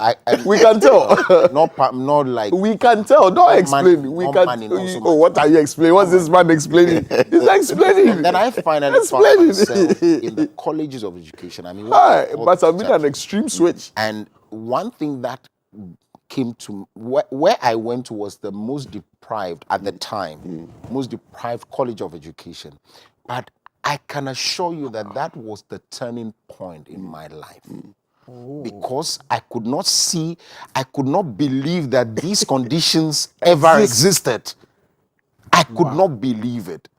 The light, there were erratic power supply, potable water in the community. The students who wanted to learn when we went to teach, some of them didn't even have food to eat. You have to give them food. I saw, yes. So they were not even students of mine. They were just students in senior high schools. But I saw life happening to people. And it shaped me immediately. Life would not have been this way, I'm sure, without that route. And so sometimes, yes, it's difficult to go to these underserved communities, but I just believe that something could have come out for you in Azim. You know. You have to selfishly build your future so that you can selflessly provide for your children and your spouses. So sometimes it's not that we don't want to go, but you have to build your future. You have to do what's best for you. Right. Yeah. Anyway, so I don't know who is going on national service. Please accept the posting. Maybe your story might just be mine, like mine. But you know, some pins were withheld, right? Yes, some schools were. I think 3,594 people. Because they were not accredited? Yes. The GTech has not. GTech doesn't. I mean, he had warned that going forward, that was but that's not fair on the people. On which people exactly? If the school, if you are going to attend a school, but if you see a school advertising and everything, the assumption is these people have done what is right. If they are bold enough to advertise, then they are probably accredited. So if I attend a school and come and say that, oh, my school wasn't accredited, so you're not going to, it's not fair on me. On who? You, the me, the student. The student school. Yes. Well, I think it has to be a lesson that all of us who want to go to schools must find out. Check. Very important. There are some, do you know that the Bank of Ghana has put out 2 names of some people trading in something? You need to visit some of these websites to get information before you deal with people, deal with it. So information. Especially if it's their private schools. Exactly. Ignorance is not an excuse, really. It is unfair, but at this point, you don't need, because over the period also, there's evidence to show that they have used these schools to perpetrate some of these crimes that true. We have allegedly seen. That's true, yes. But I mean, I don't know what a person who has gone to this school for like 4 years, obtained a degree, and now you say you are rubbishing a degree because the school is not accredited. I think there should be a way. What is really okay? When we say you are accredited to run a course, then it means that you are supposed to go by industry standards, quote unquote. Yeah. Like you are requirements of the GTech, the Ghana. Exactly. It means that we can monitor you. You are adhering to a particular curriculum that's approved. Standards. Yes. You know, but really, for instance, do you know how your mechanic came to be a mechanic? Who taught him whether the school was accredited or not? There are some of the skills. Your barber. Do you know who taught him how to barb? Whether that person was accredited? My point is that skills are not. You can't put it in a box like that and say, oh, this person is not accredited. That person is not. Accreditation should have a process. Yes, it should be stringent. Yes, so that not just anybody can come and open a school and be running it. But these particular students, I honestly think that the school should be separated from the students. Maybe that's another conversation we need to have. Yes. Professor Jinapo could join us once. We ask him questions. It's not fair. Put questions to him on what the processes are, how difficult it is for people to meet on these standards, especially when they want to provide services to people and all of that. So maybe we can have these conversations. Let's go to the next story. The National Labour Commission has summoned the leadership of the Civil and Local Government Staff Association, Ghana, CLOSAG, along with the acting registrar of the BEVs and DEVs registry to appear before the commission.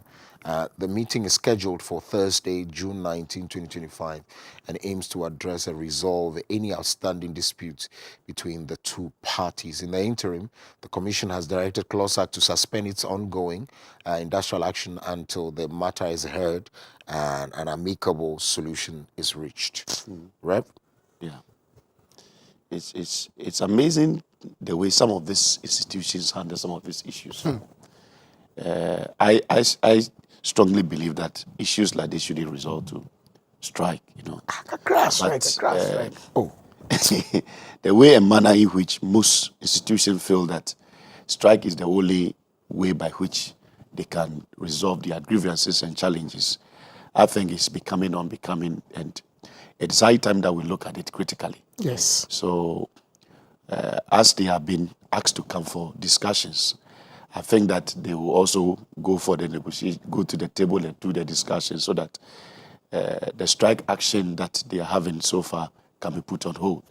Because some of these actions, as you see it affects a lot of people that are in that emblem. Because if you work with this birth and death registry, and you need some of this, their certificate and things, because of their strike, you may not really gain access to it. So I think they just have to sit with the NLC and see how they can come to an amicable solutions to some of these things. But I think that looking forward, I think the way strike issues are becoming. So the recent nurses strike, you see the way the devastating effect. So and my issue is, do we have to wait for strike action before the right things are being done? Because some of these demands have been presented over the years, but they are always silenced, and they always want the strike action before they take an action. I think that, to me, is not the best so far. All right. No, when we were growing up, there were some friends or colleagues of ours that became very insolent. I met one of my friends, or classmates, I should say, at a bus station I think a year or two ago. All right. I was driving, and I saw someone who looked like someone I knew. Okay. But this person was mad. Okay. So, or mentally challenged, I should say. Right. Yeah. So I stopped. I rolled down the glass, and he recognized me, and he mentioned my name. Oh, I see. I was like, I was so confused. So when I went home, I asked because I was living in Cape Coast. I asked my sister that, what? Do you know this guy who lives just here? You know? He said, oh yeah, he's mentally challenged. And I was like, oh, what happened? He said, drugs. And he, along with some other people, were known to be stubborn.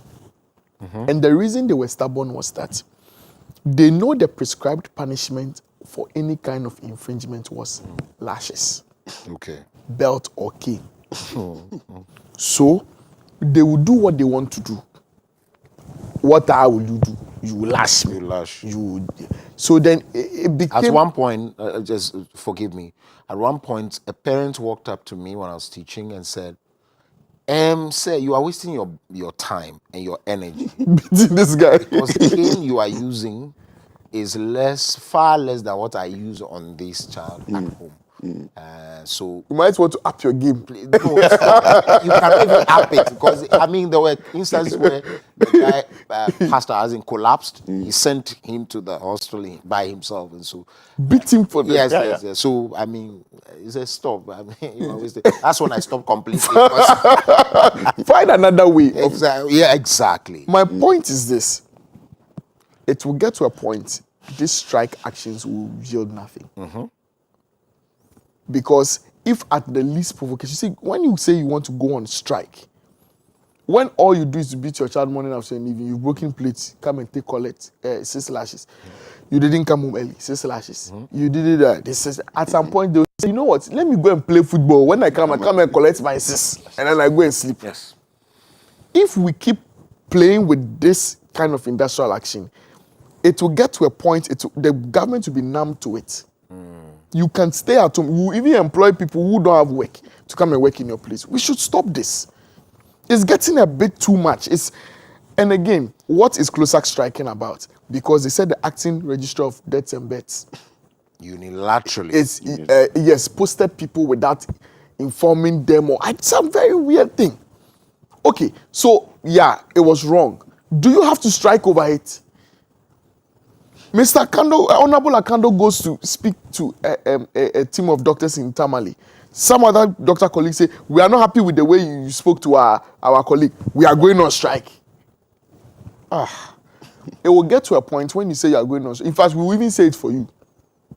Please, go on strike.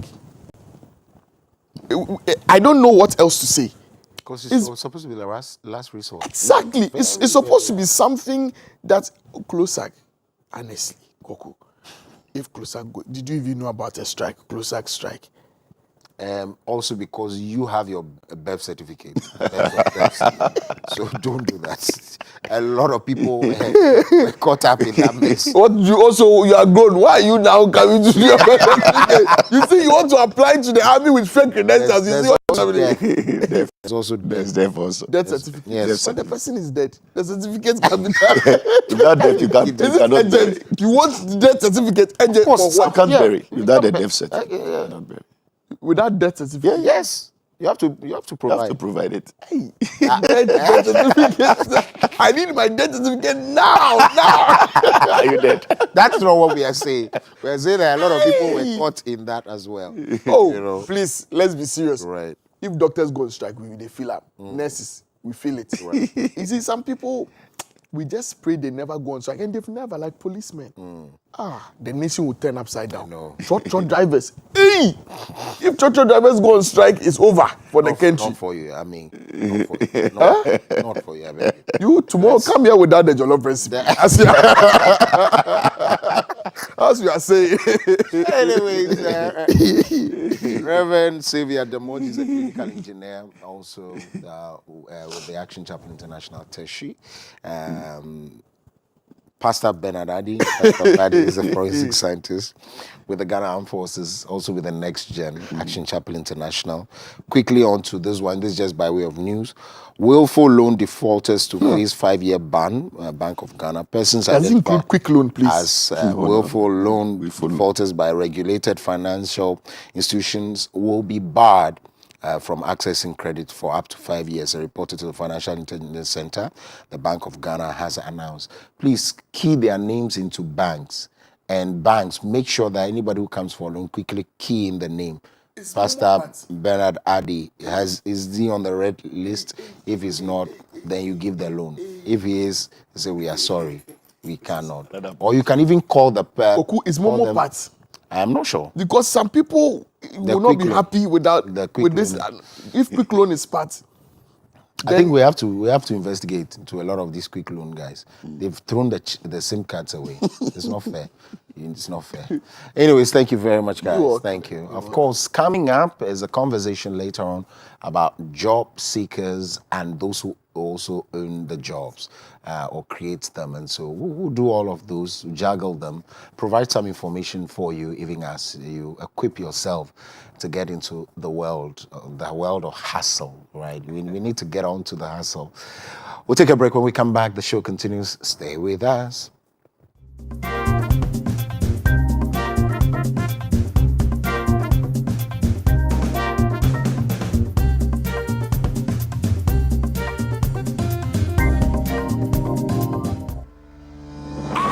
Today, that the power of God that is coming upon your life, no enemy will touch you and go free. Experience the power. Take dominion. Say the name of Jesus. Name of Jesus. I prophesy. Doors of favor.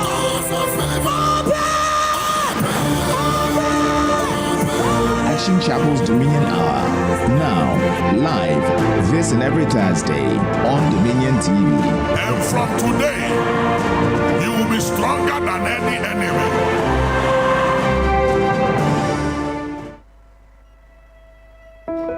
Praise God, it's good to be with you. And I'm Archbishop Nick, and today I feel very strongly impressed by the Spirit of God to share with you reasons for putting together some of these books and materials that I believe will impact your life, like understanding the prophetic. I believe that one of the reasons why the prophetic has come under a lot of attack and under a lot of confusion all across the nations of the world is because of lack of understanding. One of the main things through my observation over the years and the decades in ministry is the misunderstanding between the office and the functions of Old Testament prophets and New Testament prophets. Now, under the Old Testament prophet, because the Holy Spirit hadn't then been given, we were led and directed by prophets under the Old Testament dispensation. In the New Testament dispensation, primarily, we are led by the inner witness and by the Holy Spirit. The Bible says, for as many as are led by the Spirit of God are the sons of God. And so I put together this material to help you see and understand the difference between Old Testament prophets and New Testament prophet. With this understanding, you will have illumination, clarity, and it will remove every misunderstanding. Whenever you see misunderstanding, is lack of understanding. So understanding has the ability to dismiss misunderstanding. I want you to get hold of this book, Understanding the Prophetic. It will dismiss every misunderstanding, confusion, and doubt you have about the prophetic. The prophetic is real. I'm a product of the prophetic. Please get this book of Understanding the Prophetic. It will bless you. God bless you. Bible says, buy the truth and sell it not. God bless you.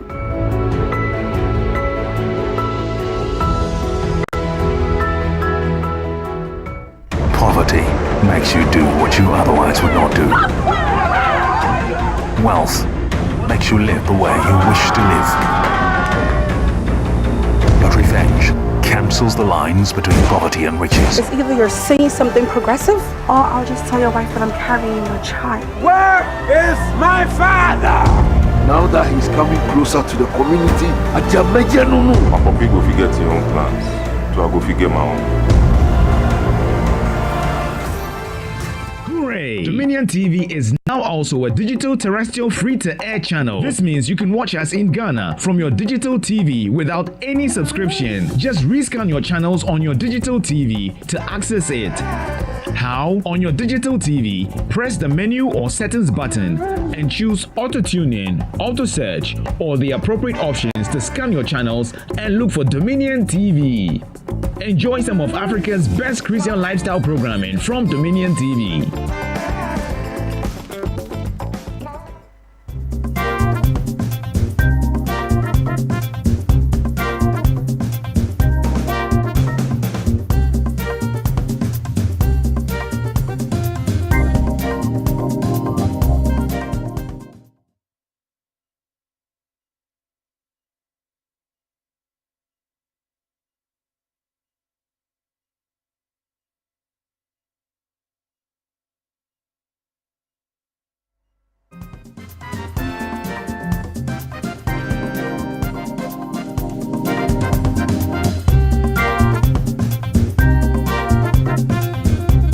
Hi, friend. Where are we going today?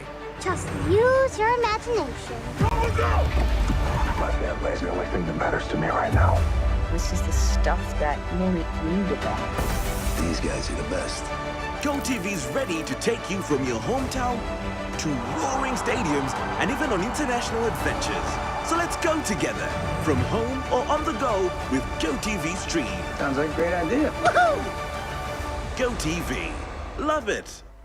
On Sunday, 29 June 2025, get ready to be overwhelmed by the Holy Spirit in a life-changing encounter. It's Overwhelming Miracle Sunday, 2nd edition, with Prophet Prince Osei and Pastor Kwame Jedu. Sunday, 29 June 2025 at 5 p.m. sharp. Also ministering Team Eternity Ghana and Latter Glory Choir. Be present at the Ridge Community Cathedral adjacent Noble House Restaurant, Kumasi. Don't miss the Overwhelming Miracle Sunday 2nd edition, brought to you by Action Chapel International Ridge Community, Kumasi, under the auspices of Archbishop Nicholas Duncan Williams.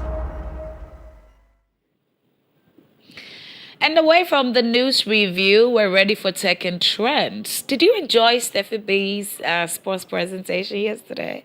I did. And I know that she's fired up for today's tech and trends, keeping you updated on what's happening on social media and also in the world of technology. So here is Stephanie B.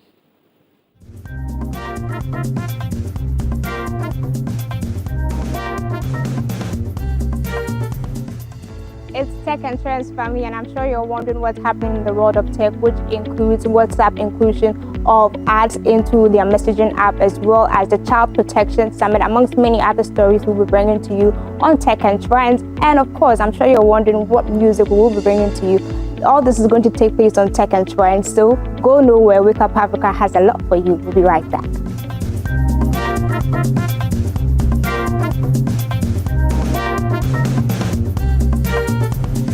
Thank you for watching. This is still Tech and Trends with yours truly, Stephanie B. Now let's move into the world of tech, where there are so many things happening. First off is the Child Protection Summit that focuses on online safety.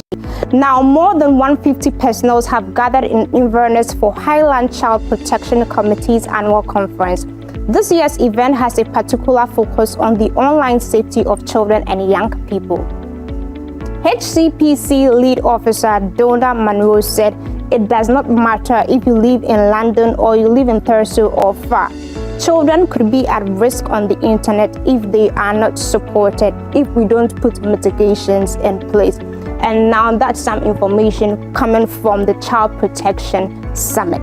Now let's move on to some more stories regarding WhatsApp. WhatsApp is launching 3 new ad features in a global rollout across the messaging app. The Meta-owned platform says the new ads will not be shown in the same place as people's private chats, nor will the content of their messages, which are encrypted, be used to decide which ads to display. WhatsApp will instead use the country, city, and language of the user, as well as how they interact with other ads and which channels they follow to drive suggested content. And now that's some interesting news, especially to marketers. And that does it for tech today. And we will be moving straight into the world of music.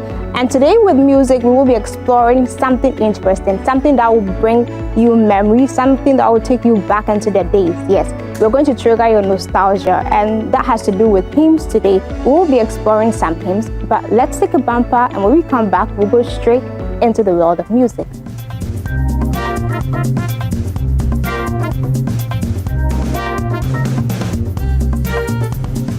Now that does it for tech today, and some of the stories we reviewed were WhatsApp inclusion of ads to its messaging app in the coming future, as well as the Child Protection Summit and some of the results they actually resorted to. Now that does it for tech, but there's more coming up in the world of music, where we'll be exploring some wonderful tunes that will trigger your nostalgia and take you back in the days. Yes, we will be dealing with hymns. What hymns have you heard? What hymns do you love most? Stay tuned, we'll be right back. We'll go straight into the world of music.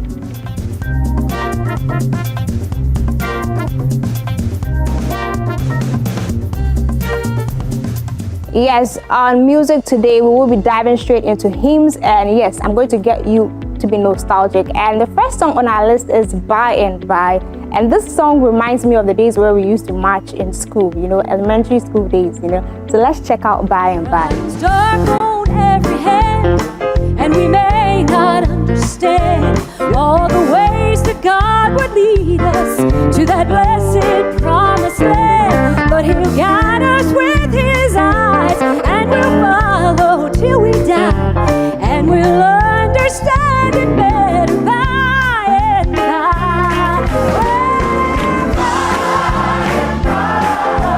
When the morning comes, all the saints of God again home, we will tell the story how we overcome, and we'll understand better by and by. Temptation, hidden snares often take us unaware, and our hearts are made to bleed for each thoughtless word or deed. And we wonder why the test, when we try to do our best, but we will understand it better by and by. Yes, now get your hymnals up. Yes, and this one is coming from our tree hymnals, and yes, these are tree popping hymns. Let's enjoy these sounds. Yeah.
you really like this route I'm taking. You know, I'm taking you on a wonderful mood, and I'm sure you're enjoying the hymns. And I'm going to give you a God feel of the hymns too. And I dedicate this ones particularly to Mr. and Mrs. Marte and their squad. You guys enjoy this song.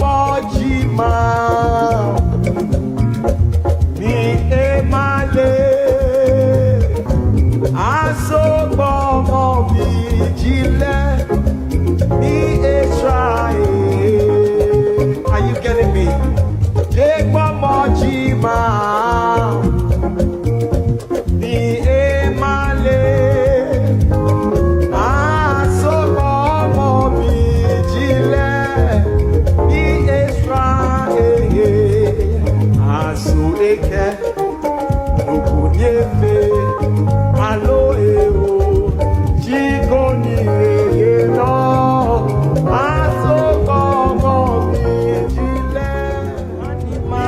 Sunday Kakbale Teya Shigbelebli Bimana Jompo wo papa Yena Gbegi Leno Animasho Sunday Kakbale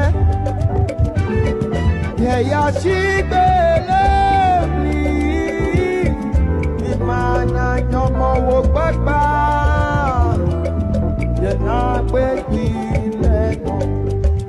Nuchowa ni menegbi ni mashu sanele ni mana nyomo wo gbagba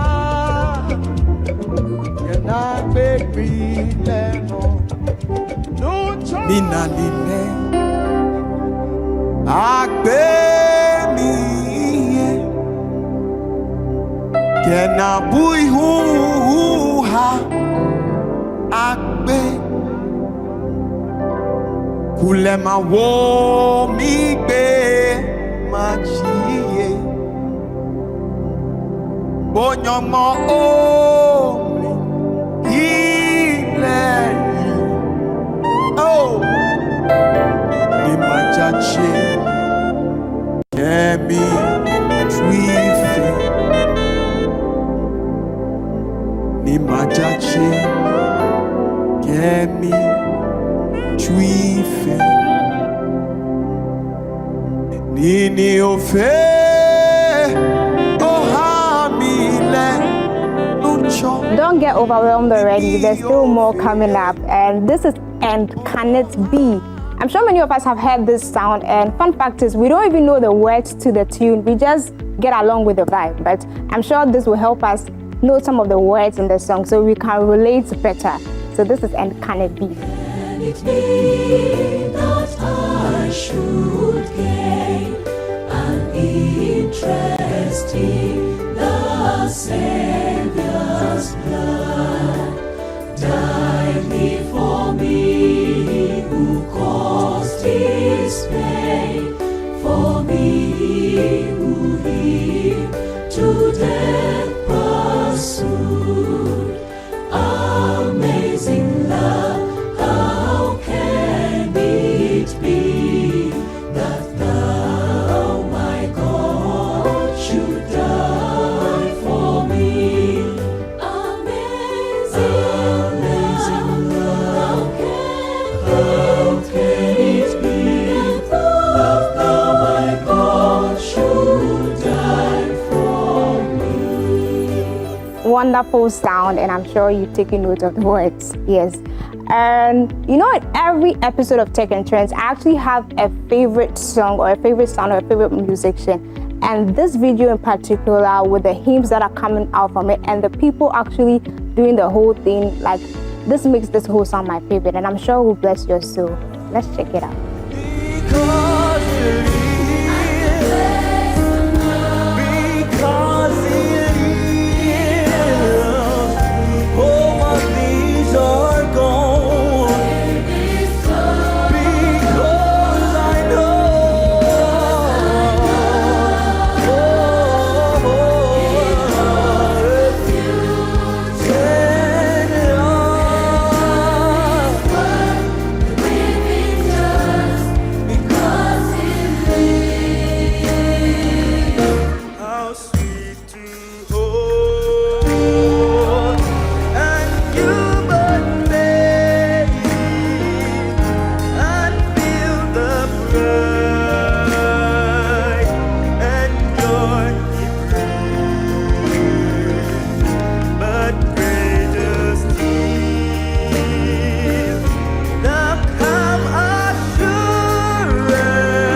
just a blissful experience from all these wonderful people. I just like the little boy in the video doing his thing and all the other people, you know.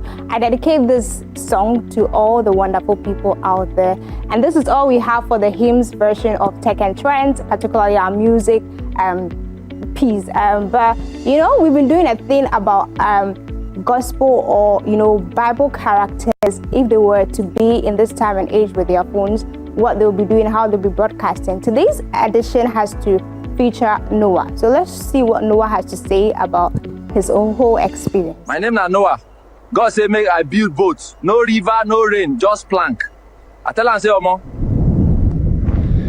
Today na day one. I carry hammer, I carry plank. Meanwhile, they look me like I borrow my madness from shrine. Now so I build this boat with my own hand. Them say I don't craze. Say rain, no they come. No wahala. 2 snake, 2 lion, 2 mosquito, even cat we hate water show face. But now you still the yarn say rain no go fall. Oh yeah, now they play. Rain don't start to the fall. Ooh, they go my submarine now. I feel like I forget my hammer. May I rush go back? 2 lion, 2 snake, 2 mosquito. Them food this act like market. Everywhere they smell, I no feel breathe and network no day. 2 times I don't send this bird go check land.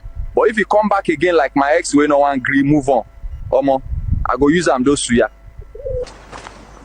Omo, land finally show face. I done tire for water everywhere. We don't dey work since we no see food. I bet make una like and follow so that we go fit chop.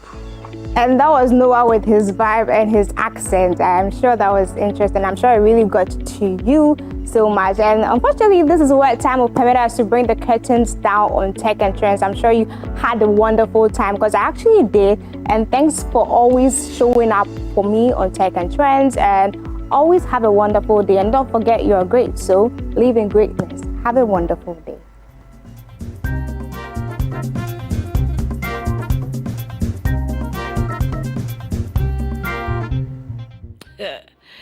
Well, for Noah, it gets as a B. You get it. Or Tago. I don't know what tribe Noah belongs to, but oh my God. That was just something else. The thing is, you can use AI to do anything. So how about you use that to make your business grow better and then make your life a lot better? There are lots of things you can learn on the internet, and that's why we have Tech and Trends always coming your way, right? All right now, so it's time for us to get into financial conversations. About a few days ago, I met a young lady, and she was telling me about how she built her business from ground up. You know, and she's really proud of herself because she can tell that, I mean, she literally had to pat herself on the shoulder every step of the way, from point of saving, from point of being, you know, me thinking, okay, well, if I spend this money, what will happen to my business? Can I plow this back? All of these questions. And now she's a CEO of her own company, employing other people. Now, it can be your story too, if you start right. And that's why we have the Kingdom Finance series, so that at the end of the day, you use your substance to bless the kingdom. And Mr. Semanu Bwandokoko is always poised, the financial evangelist, always poised to come our way and to teach us what the marketplace language is and how to carry ourselves there. And so, coming up real shortly is Mr. Bwandokoko teaching us on financial series. Enjoy.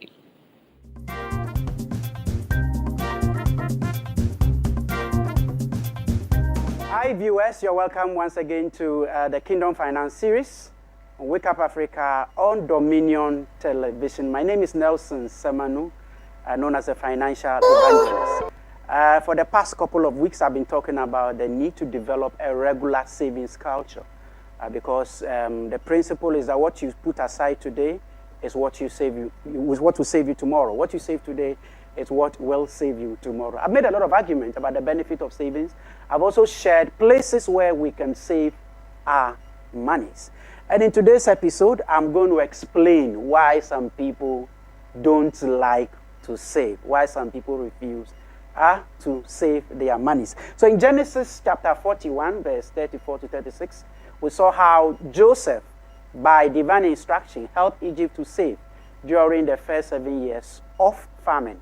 And in the second 7 years, 7 years of plenty, in the second 7 years of famine, Egypt was saved because they saved enough during the hard times. We read also in Proverbs 21, 20, we read in Proverbs chapter 10, verse 5, and then we also read in Proverbs chapter 13, verse 11, on the need to put a little aside each day. Money cannot be gotten instantly. There is nothing like an instant millionaire. Even God blesses people, he does it gradually. But God wants you to build capacity to know how to handle 1,000 Ghana cedis. So when he brings you 10,000 Ghana cedis, you will know how to handle it. God's blessings are gradually, and God is a systematic God. God will not put you into instant wealth when he knows that you don't have the capacity to handle it. So why do people refuse to save, even though they have the knowledge about savings? Number one is that people are ignorant about the power of savings. In my previous episode, I made an argument that if you're able to develop a regular savings culture, when great opportunities come, you can easily jump on them. A car somebody may be selling a car at 80,000 cedis. Maybe the person has an emergency. You can just sell it at 50,000 cedis. And because you have that savings, you can jump on it and buy that car. Somebody may have a plot of land selling 100,000 cedis, and the person may say, I have an emergency, or I want to travel, or a family member is sick. I just want to sell this land from 100,000 cedis to 70,000 cedis. Good discount. You can be able to buy that plot of land because you have put some money aside. If you have enough savings, you can do a lot of things. But people are ignorant. People don't know that if you put a little aside every month, every week, it will position you to be able to take advantage of opportunity. So one reason why people don't save is they don't understand the ignorance. They don't understand the power of savings. The second reason why some people don't save is a lack of ambition. Where there is no vision, the people cast off restraint. The people perish. So some people don't save because there is no ambition. There is no drive. Have you noticed that when you started planning for your wedding, maybe 2 years to your wedding or a year to your wedding, you started being careful about how you spend money. Because you know you must look nice on that day. There must be nice refreshment. Everything must go on well. So you started calculating how you spent money. And most of us do that very well. Unfortunately, after the wedding, that is all. We just continue. We go back to our old ways and spending the money anyhow, not tracking them and all that. But the lesson is this. When you have an ambition before you, a dream before you, I want to buy a house worth $100,000. I want to buy a house worth $250,000 in the next 10 years, in the next 5 years. I want to build and move into my own house in the next 5 years, in the next 3 years. How you spend money, it will change. It will change. But if you don't have any plan and you just want to rent and rent and rent and rent and rent, you will not be bothered about how you spend your money. So when you have an ambition, when you have a dream, it works very well. And this also goes to the couples who have joint account. You can have a joint account for a building project, a joint account for maybe the children's education or whatever. Once that vision is there, it helps in the process of putting money aside. The third reason why some people don't save is selfishness. There are young people who tell themselves, I don't have anybody to take care of. I don't have a wife, I don't have a husband, I don't have children. I'm just a young lady on my own. I'm just a young man on my own. Why should I bother myself to save? At least I know what I can live on. I can take care of my own life. So that is how they decide on their lives. So they don't have other people in mind.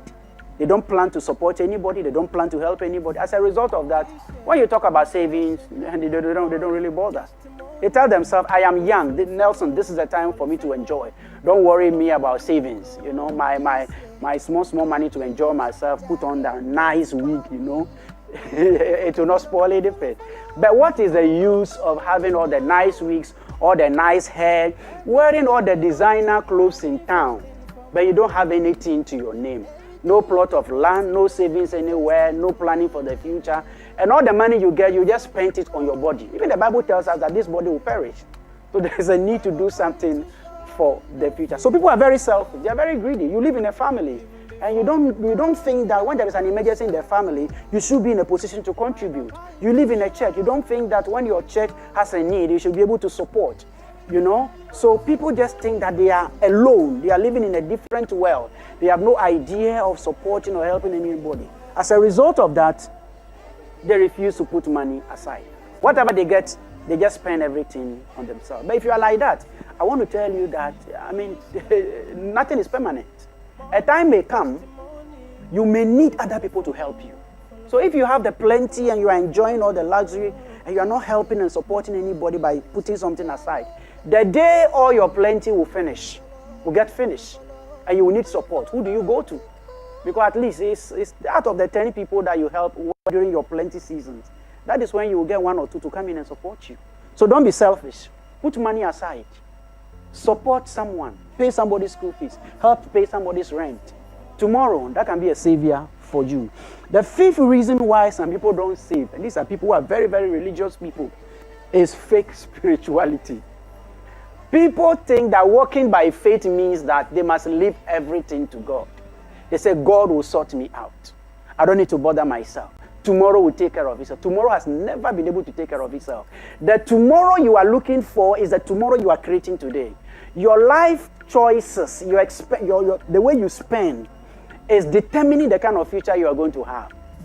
If you don't have plans of building, you don't have a plans of owning your own house, you don't have a plan of owning your own car, you don't have a plan of putting money aside so that when your children are going to university, insurance product that you've invested in can take care of their education, it will not happen. It will not happen. That is foolishness.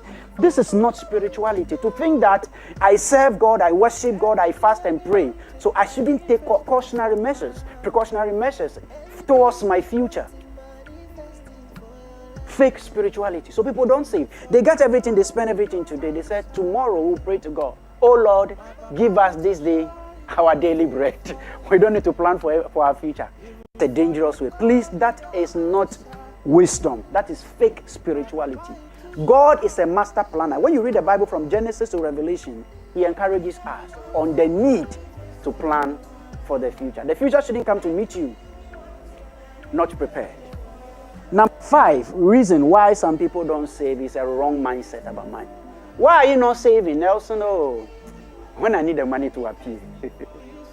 I mean, how can you talk like that? What makes you think that when you need money, the money will appear? Then you haven't studied money very well.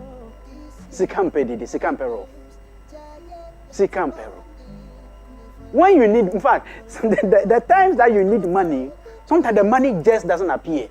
You can call and call and call and call and call and call. The mobile number you have called cannot be reached. It is either switch off or out of coverage area. That's how money behaves. So if you think that, oh, money is my friend, I've been spending money and all that, so when I need money, the money will appear, you are deceiving yourself. It doesn't matter how religious you are. It doesn't matter how much you pray. If you don't learn to put money aside, the times you will need money, dire need of money, there will be no money to help. There will be no money to support you. So let's put out all those stinking paradigms and wrong mindset about money and follow the key principles that has been laid down in the scriptures. The 6th thing I want to talk about is excuses. So this young lady works with an insurance company. She works at the bank and she's been there for 10 years, but she has not been able to save enough money. What's her case? Oh, I mean, I work in the marketing team. I get most of my monies come through commissions. And this marketing work, I'm going to do it for many years. So as long as I keep on selling the insurance product and doing all that, my commissions and things will keep coming. That's a good idea, but have you thought about this? What about if something happens to you and you can no longer go out to prospect for business? What's going to happen to your insurance career? What's going to happen to that work you do that you earn commission? Because don't forget, the commission is paid based on what you do. So tomorrow, if something happens to you and you can't go out to prospect for business, it means that is the end of your career. What will now take care of you will be based on what you have put aside. For the 10 years you've been selling insurance, for the 10 years you've been selling banking products. So it's important to put excuses aside, be in charge of our lives, and prepare for unexpected situations and occurrences that will happen in the future. So some people don't save simply because they give excuses. There are also people who give excuses like, my salary is not enough.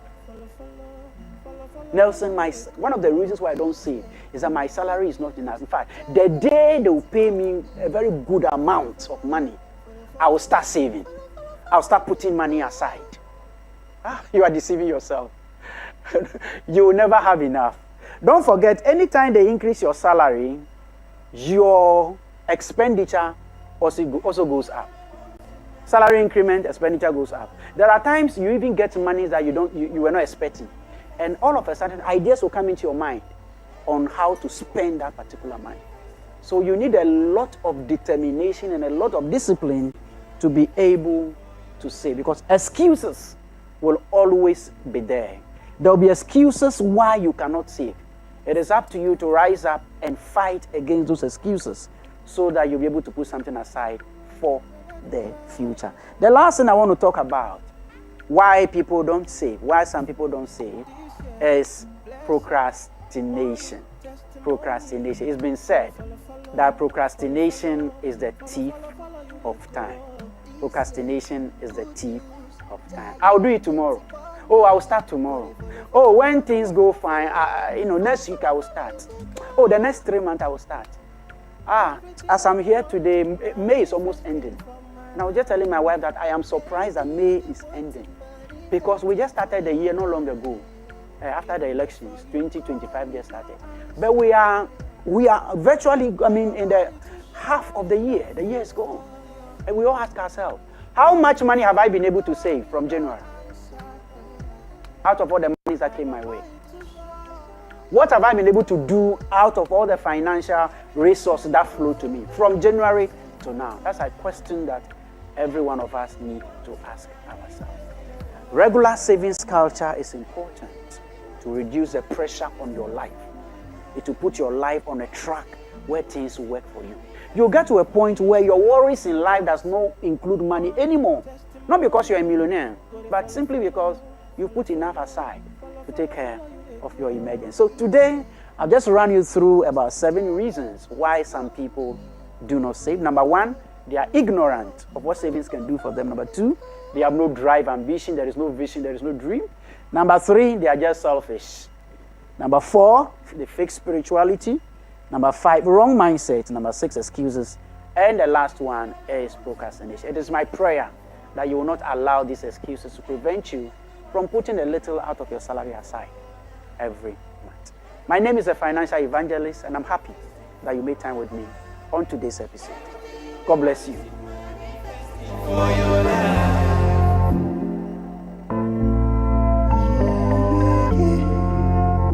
Some Duke on the vibe.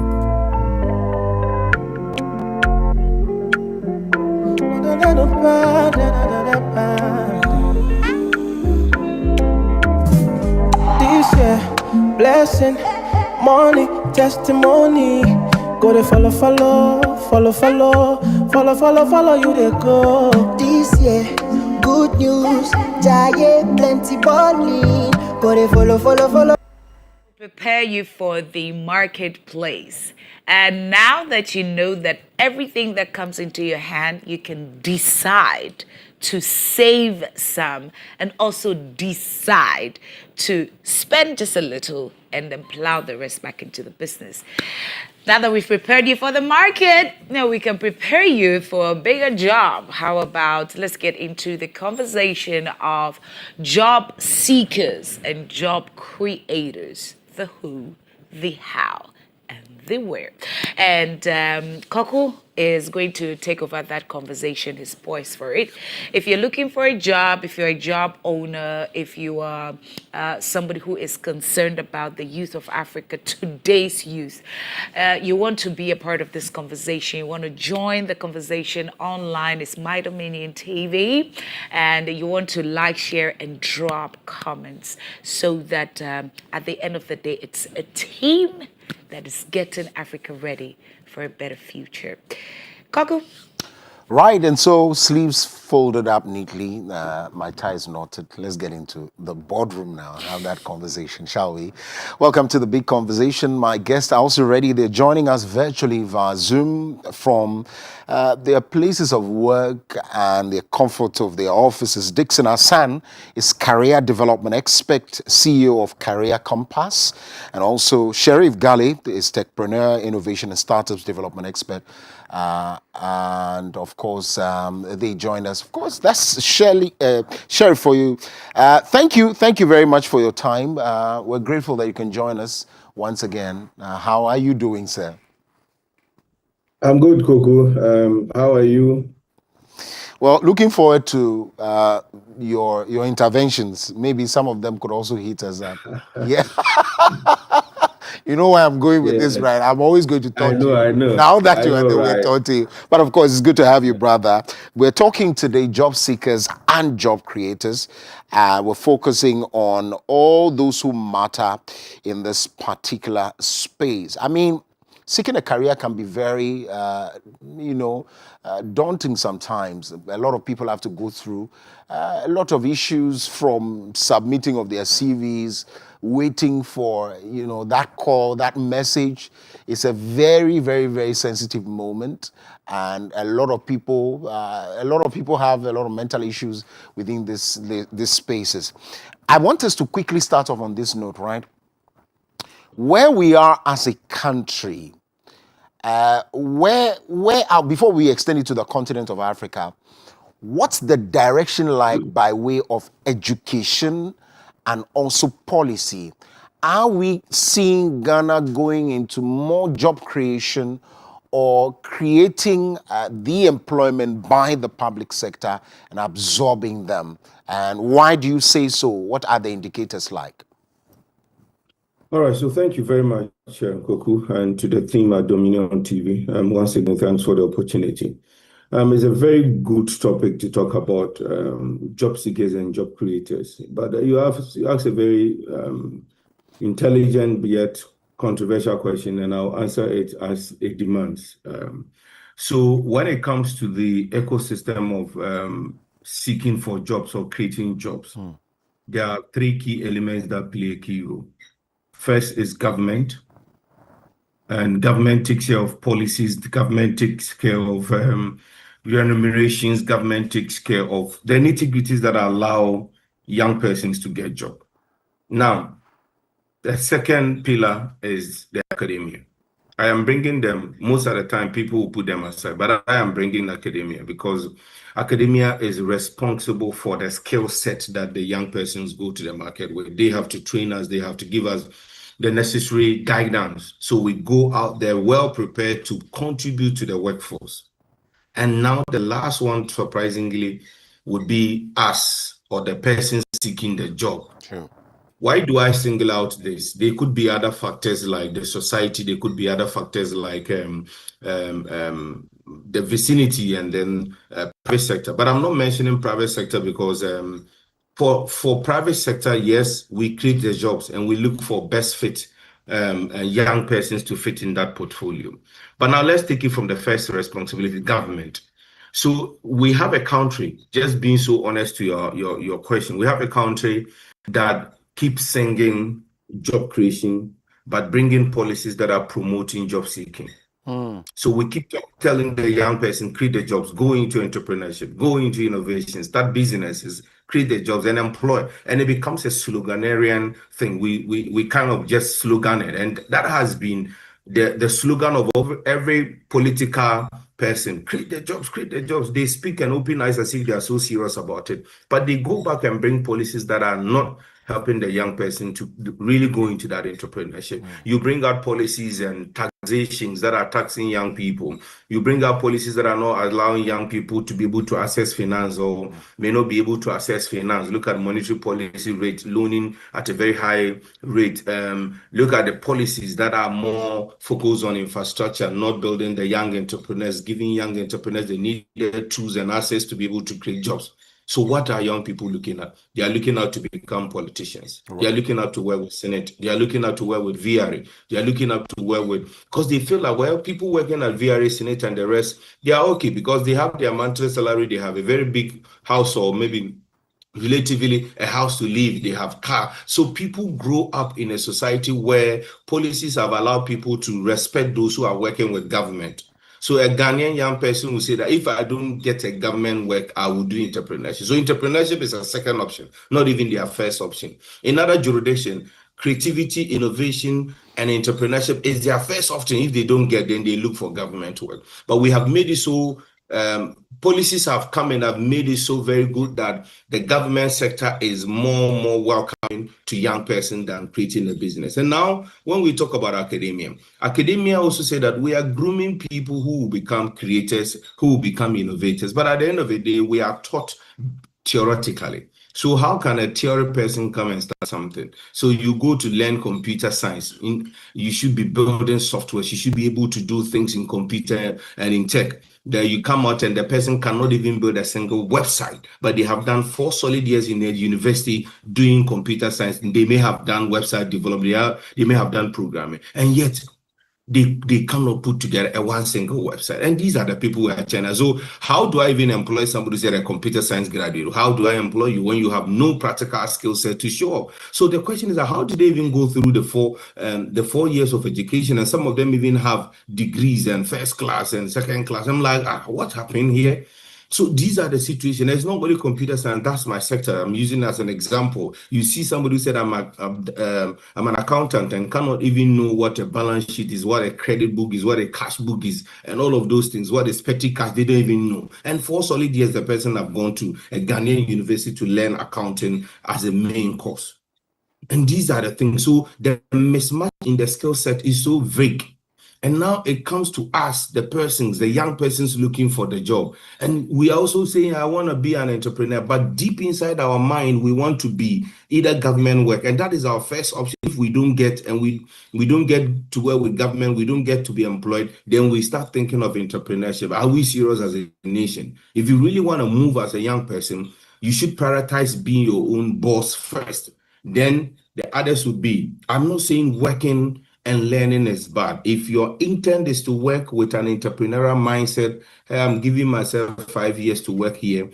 5 years, I'm done, I'm moving. You have a set and a clear plan. You are planning towards it. You are saving towards it. Your whole life is towards it. You are working your life out towards your own business. This is the kind of young people we are talking about. So we also have to change our mindset. So Kweku, back to your question. Ghana, in all our target, we are seen to be promoting job creators, but we are actually promoting job seekers more, because everything we do is to get policies that would get people to see government workers to be the people that are okay. When yes, it's a government worker is getting their salary, they are okay, and we grew up in a society seeing that that's fine, but we haven't seen that entrepreneurs are rewarded. We live in a country where entrepreneurs are even, their businesses are collapsed because of 1 or 2 mistakes they make. Nobody's giving them a safe net so that they can grow because of the work they are doing. So the question is that, are we promoting entrepreneurship or job creation, or just promoting job seekers? When an entrepreneur feeling the whole Ghana sees them to be bad. Look at what happened to Indum. Look at what happened to Captain Kweku Amoati. Look at what happened to Seda Bongo. You can count countless of them. Businesses that will collapse. Not just MPP government, all the government. There have been businesses that have been collapsed. So people see that there's no even reward being a private sector contributing. I'm not saying a private sector person that's wrong, shouldn't be taken on. But how do we get people to appreciate entrepreneurship? Young people see their seniors who try to start business to create jobs for others, and they fail, and there is no safety net for them. So how do we promote entrepreneurship? So I will tell you that it's a country that we glamour around the fact that we want to be job creators. We are pushing the youth to be job creators. But at the end of the day, every policy and our work, our things we do are promoting people to rather look for government work. And you and I know government cannot do more than they can. They can only employ a handful of the graduate that this churn out every year. Over 250,000 young people are churned out every year from the universities, and they go into the job market, and government can only do a minute, according to statistics, 10%, which for me, I know is not even the truth. So how do we call ourselves a state that is focusing on job creators? So generally, the ecosystem promote more job seekers instead of job creators, and we should have to filter or tell the coin. We should rather focus on how do we get the young persons to start businesses to create more employment rather than seeking for jobs, and that's why we keep on having the bigger issue. Yeah, I'm here wondering what the next steps are now that the 3 key stakeholders that you've mentioned have their own challenges, very peculiar challenges. You are looking at government that is trying its best over the period to create enabling environment. Have come under immense, if you like, attack sometimes, criticism for only, doing the bidding of some of their supporters. You're looking at academia that is struggling, and I don't know why. There are conversations surround or hover around the issues of, oh, we are only creating a base for you, and so you can go out there and fish out for the rest of the skills that you want to. Yet, because of the training that we get also from the from our schools, it is not stimulating enough to want to go out there to get the skills. And so if a young person sees himself in a system such as this and still wants to create a job or make a difference, what are the next steps, especially when probably you are, the box is open to you and you see the realities in our second year in the university, and so you have 2 years to go if you are running a 4-year maybe degree program, and second year you see these realities.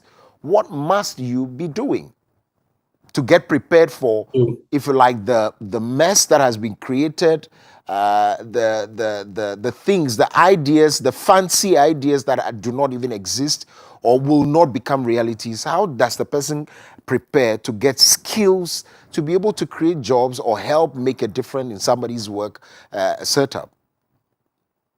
Thank you very much. So, always brilliant questions. There's so many questions in one. My best friend, yeah.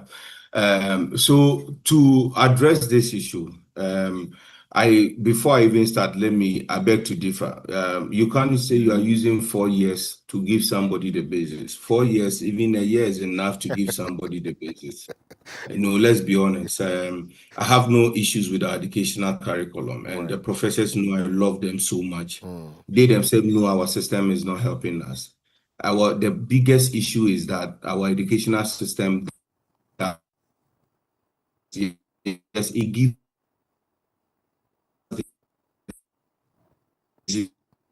Sharif? To read and write. Okay. Struggling with our network. When that is done, okay, now they can. Yes, can you hear me? Yes, I can hear you now. We're back. Okay. Please go ahead.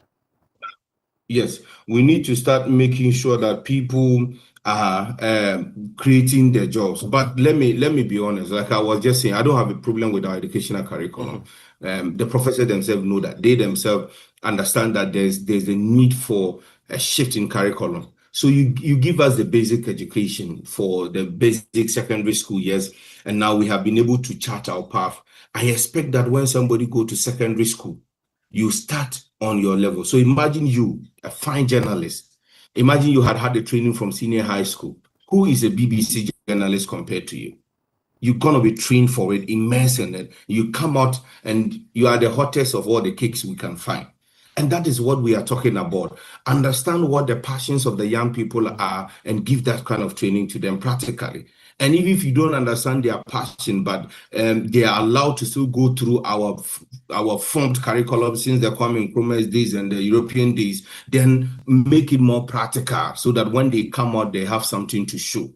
But now let's just go back. So in this whole web of issues, when it comes to job creation, what can a young person do? Assuming you are in school, according to your question, and there's this opportunity. So what I will say is that, first of all, is the mind shift.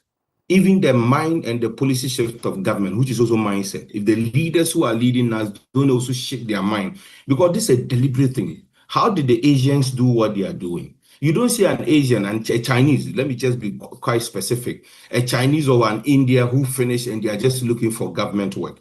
Highest, they want to work with a private sector. And whilst they are working with the private sector, they work with the entrepreneurial mind. Why is it that you've been hearing business people tell you the best people to employ over the whole world is Indians? They come with business mind.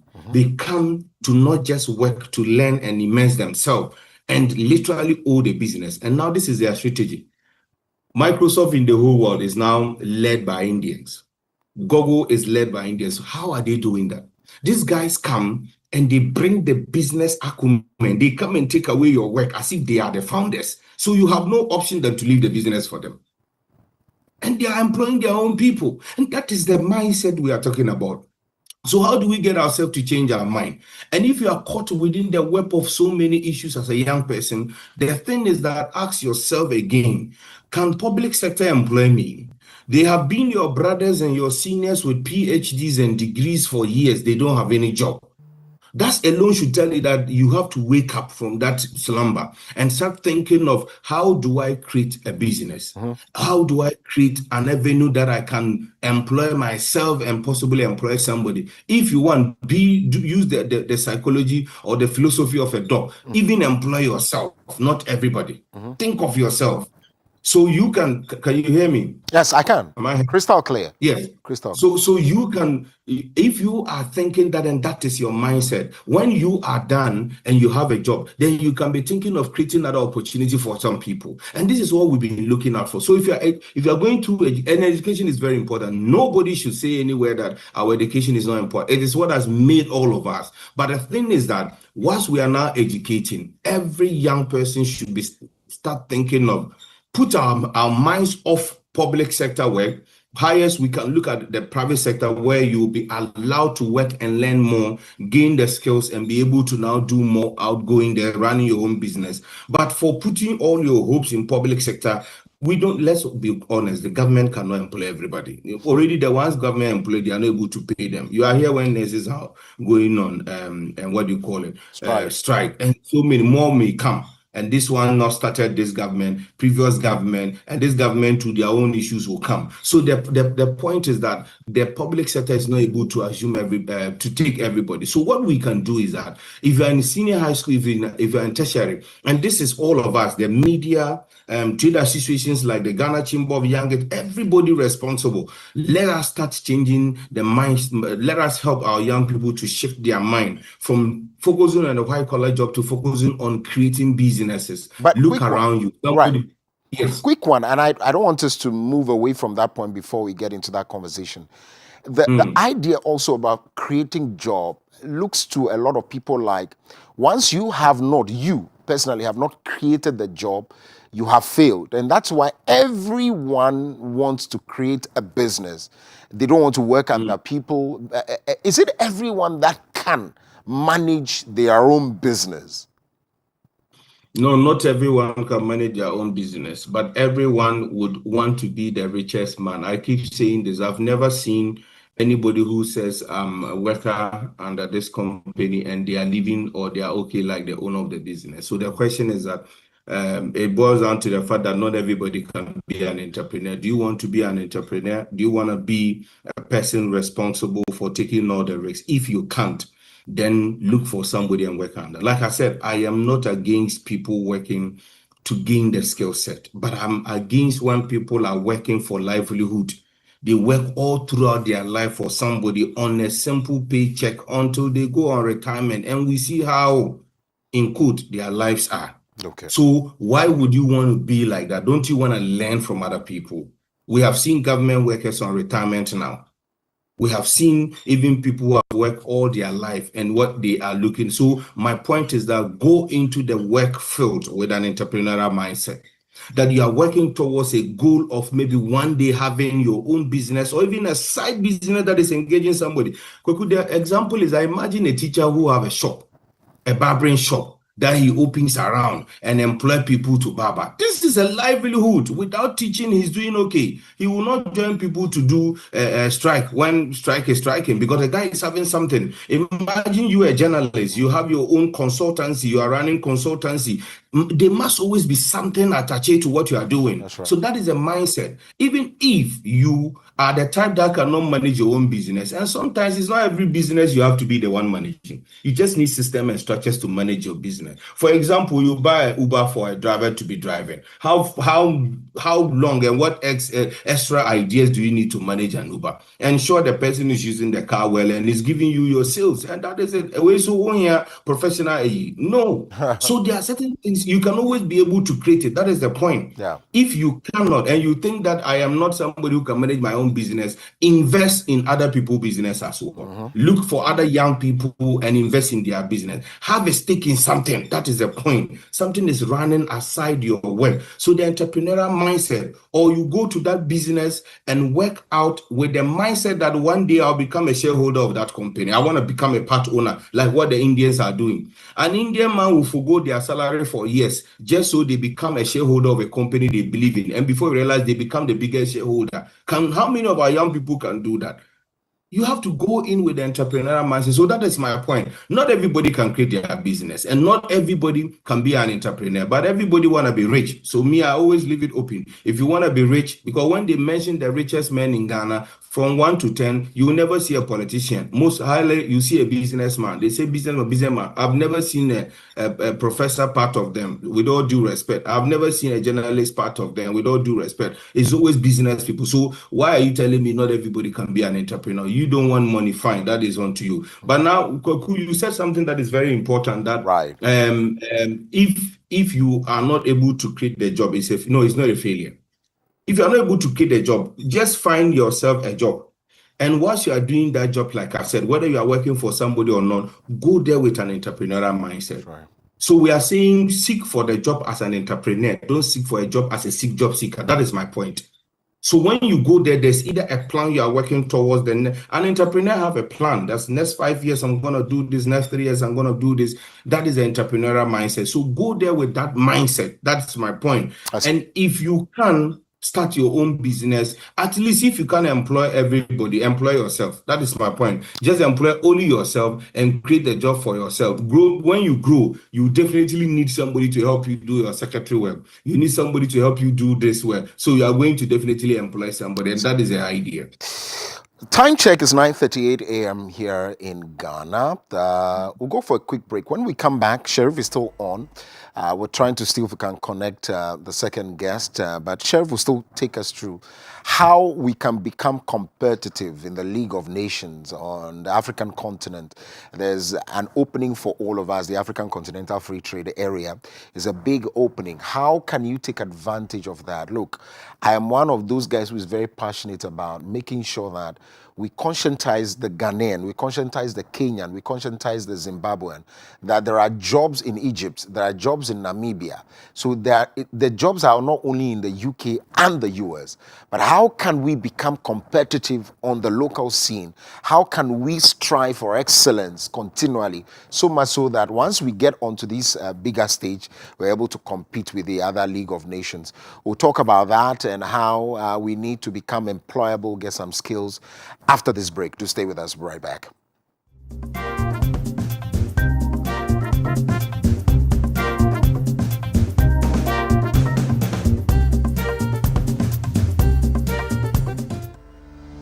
I decree today that the power of God that is coming upon your life, no enemy will touch you and go free. Experience the power. Take dominion. Say in the name of Jesus. I prophesy. Doors of favor.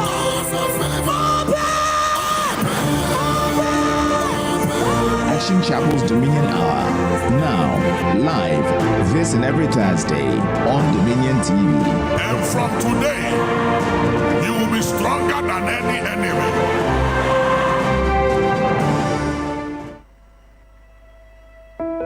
It's good to be with you. Thank you for tuning in. I have with me some of the latest release of my books that I believe will impact your life. The snare of indifference simply has to do with lukewarmness, how the enemy has succeeded to cast spells on the church, to desensitize God's people, to cause us to slumber, spiritual slumber. These are not the days to slumber. These are days to be awake and alive and to be on our watch and our guard like never before. Please get this book. It will bless you, to impact your life. It will break the snare and the spell. It will lift the veil of you, and it will illuminate the eyes of your understanding and help you to avoid lukewarmness. Because being lukewarm, it's very dangerous. You are not hot and you are not cold. That's what simply it means by being lukewarm. You are not in and you are not out. It's very dangerous. There is no middle ground anywhere.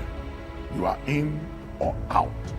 This book, The Snare of Indifference, lukewarmness. It shows you the signs of lukewarmness and how to overcome it. Get this book, it will impact your life. And as you do so, God bless you.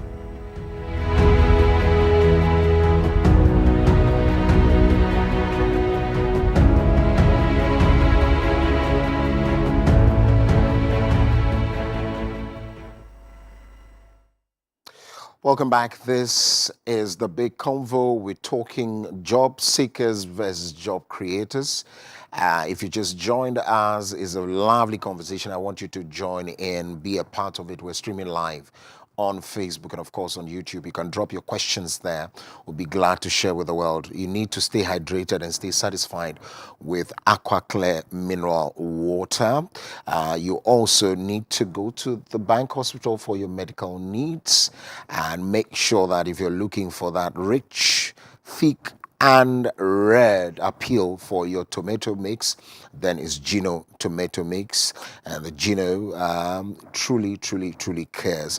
We're still talking about that big conversation. My guest in the studio, of course, joining us via virtual, is Sherif Gali, techpreneur, the innovation and startups development expert, and we're still dealing with job seekers and job creators. And so do drop by and, of course, drop your questions as well. Sherif, you can hear me. Thanks for joining us. Let's get on to the next part of the conversation. That has to do with the comparison that is done mostly with a lot of other African countries, how we are. I get to gauge that also with systems that work and when we find ourselves there. So, for instance, there's your average Ghanaian, average Koku who is here in Ghana, who does not take time management serious, who does not take budgeting serious, but immediately finds himself in the United Kingdom and sees that he has to run 3 jobs, but did not find that wisdom here in Ghana, and has to run 3 jobs, and is able to do that seamlessly and even pain-free, and amass quite some wealth for himself that is excited. What it just means is that some competitiveness, that system that stimulates competitiveness in you, is absent here. How can we inculcate that, whether personally or the environment, injecting that into you?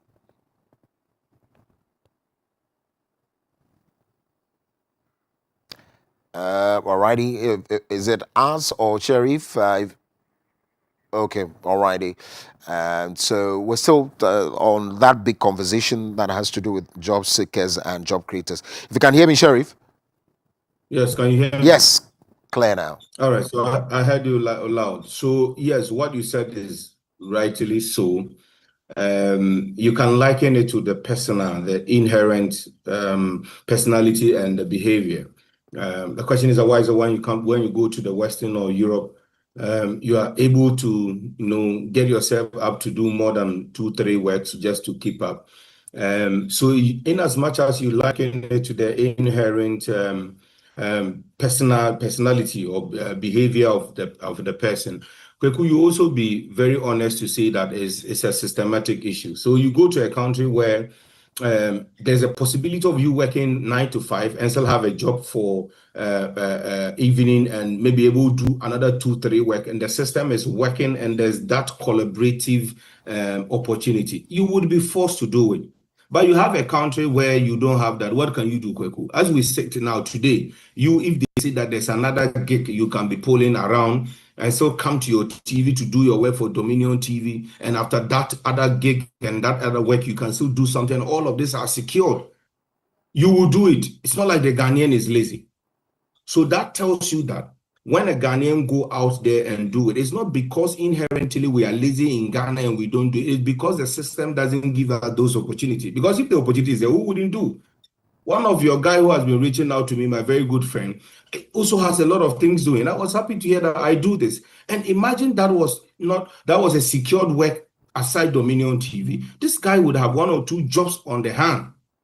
But here in Ghana, it's not like that. And I'm happy that President John Mahama said that 24-hour economy, that is where we are looking at to go. And if this can be done, why not? That means that you, Kweku, can have 2-3 jobs or so. In case other Ghanaians don't want to do, you can do. I have a young guy which I love so much. His name is Adongo, and I'm allowed to mention his name. His name is Kennedy Adongo. This young man is doing national service with the chamber. From there, he will go after work 5 p.m. This guy goes to a hotel to be a security guy. And from the security guy, he has now bought a motorbike. This guy put the motorbike on boat and he's doing delivery. So what are you telling me? The Ghanaians are not lazy. Even in Ghana, such a young person has been able to find 3 works in one person. So if the systems allows that, if that opportunity is given, Ghanaians will do. That is why when they go to the Western or Europe, they are able to do 3 or 4 work because the system allows that you can do your original 9 to 5 and still be able to pull in 1 or 2 works before the whole 24-hour is spent. So if the system gives that, the Ghanaian will do. I see. But my point is that let us see and pray and support Excellency John Dramani Mahama and his government on this 24-hour economy. If their mindset is as how people like us see it, that's how some of us supported the 24-hour economy thing, that if we're able to do it, if others can do it, let's not bring ourselves down. We can also do it. So let's support, let's get it done. But let's not make it too political. Let's allow the private sector to play a role. Let's lead this, get it done. Let's see how we can. I'm telling you, there are young Ghanaians who can do the 3 times a job. If some are not lazy to do, they are. I'm giving you a clear example. You can come to my office and interview this young man. His name is Kennedy Adongo, all the way from Bolaga. He came to do national service, and the guy can do these things. There was a point in time I called and said, how do you do it? From here, you go to a work. He used to do the security throughout the night. And then the next morning, you go catch some few hours sleep and you are here. I was like, young man, you will break down. And so he brought the idea of this motorbike. I said, oh, fine, that one is good. And then he bought one with whatever support I can give him. Today, now the guy puts himself on board and he's doing the work. So it's not so much about the persons, it's about the opportunities and the system. If we have the opportunities, you will see me and you even meetings on night work that we are collecting. They say, CEO, you are here. I say, Kweku, you are also here. We are all making money. Who will do it? Yes. I see. Yeah. Let's talk about employable skills now. Who is responsible for giving employable skills? Does it fall back on the table of the government again, or the individual must look out for the work and go find the skills he or she may need? Okay, so when it comes to skills are your personal abilities to be able to deliver a task. What kind of abilities do you have to be able to deliver a task? So when it comes to skills, there are 2 key people. This one, let's save the government out of it. Government provide the system or the infrastructure. That's the education. Pays the professors and the lecturers and the teachers to teach you. Now, government has done their bit, even though they have a lot more to do. Now, the educational system is supposed to advise government on the kind of curriculum, what they can do for the youth. So that is where the educational curriculum the education also come in. What are we churning out? How are we training our young people? Is it the normal lecture or sitting the facing lecture and asking questions when you need, or it is more practical? We are seeing that change our educational curriculum. 1 term in the school, the rest in the industry doing educational attachment. You learn, but if you want to be a journalist, just go to class for 1 term and the rest come and join Dominion TV. It's part of your curriculum. You are marked on what you are doing. Imagine the people we will channel, Kweku. This is what we've been talking about. Not every time, the whole year, the whole semester, twice you go, sit in classroom, lecture come, lecture go, and that is it. And if they do project work and national service, you say, no, let's change that narrative. What are the interests of the youth? Let it be more practical, industry, hands-on. You see, the reason they go to do this industry work is that when the young person go there, we know the education is not the responsibility of a professor to come and teach you how to literally switch on the computer. Yes, to be honest, they can give you the theoretical aspect, but where do you go and do the practice? You can switch on the computer, but how do you use that computer? So when you are allowed as part of your education to work at the industry, you will now learn the practice that you were taught in that 1 semester on computer science. So you are practically advanced. But now, aside the educational side, It is the persons or the young person who is also learning. Now the world is a global village. There is no skill that you want to learn today and you can learn and be proficient in it, that you can even teach professors in it. There's no skill in this world. You can't. What? Programming? What is it? You can learn it and sit professor down and teach them as a student. But our young people will not learn. What do? TikTok. TikTok is not bad. People are making money out of it, content. But if you are using it and you are not making any money out of it, you are just joining the wagon of people who don't know what they are doing. So learn. There's YouTube. There are so many now free portals. You can go and learn and have education more than your degree would have given to you. Let's be honest. People are now proficient in areas they are, not because of what they learn in school, but because of what advancement they have done. So if the education gives you the basis, if we've been talking about education, the curriculum changing, the style changing, and it's not changing, still go and take the basis.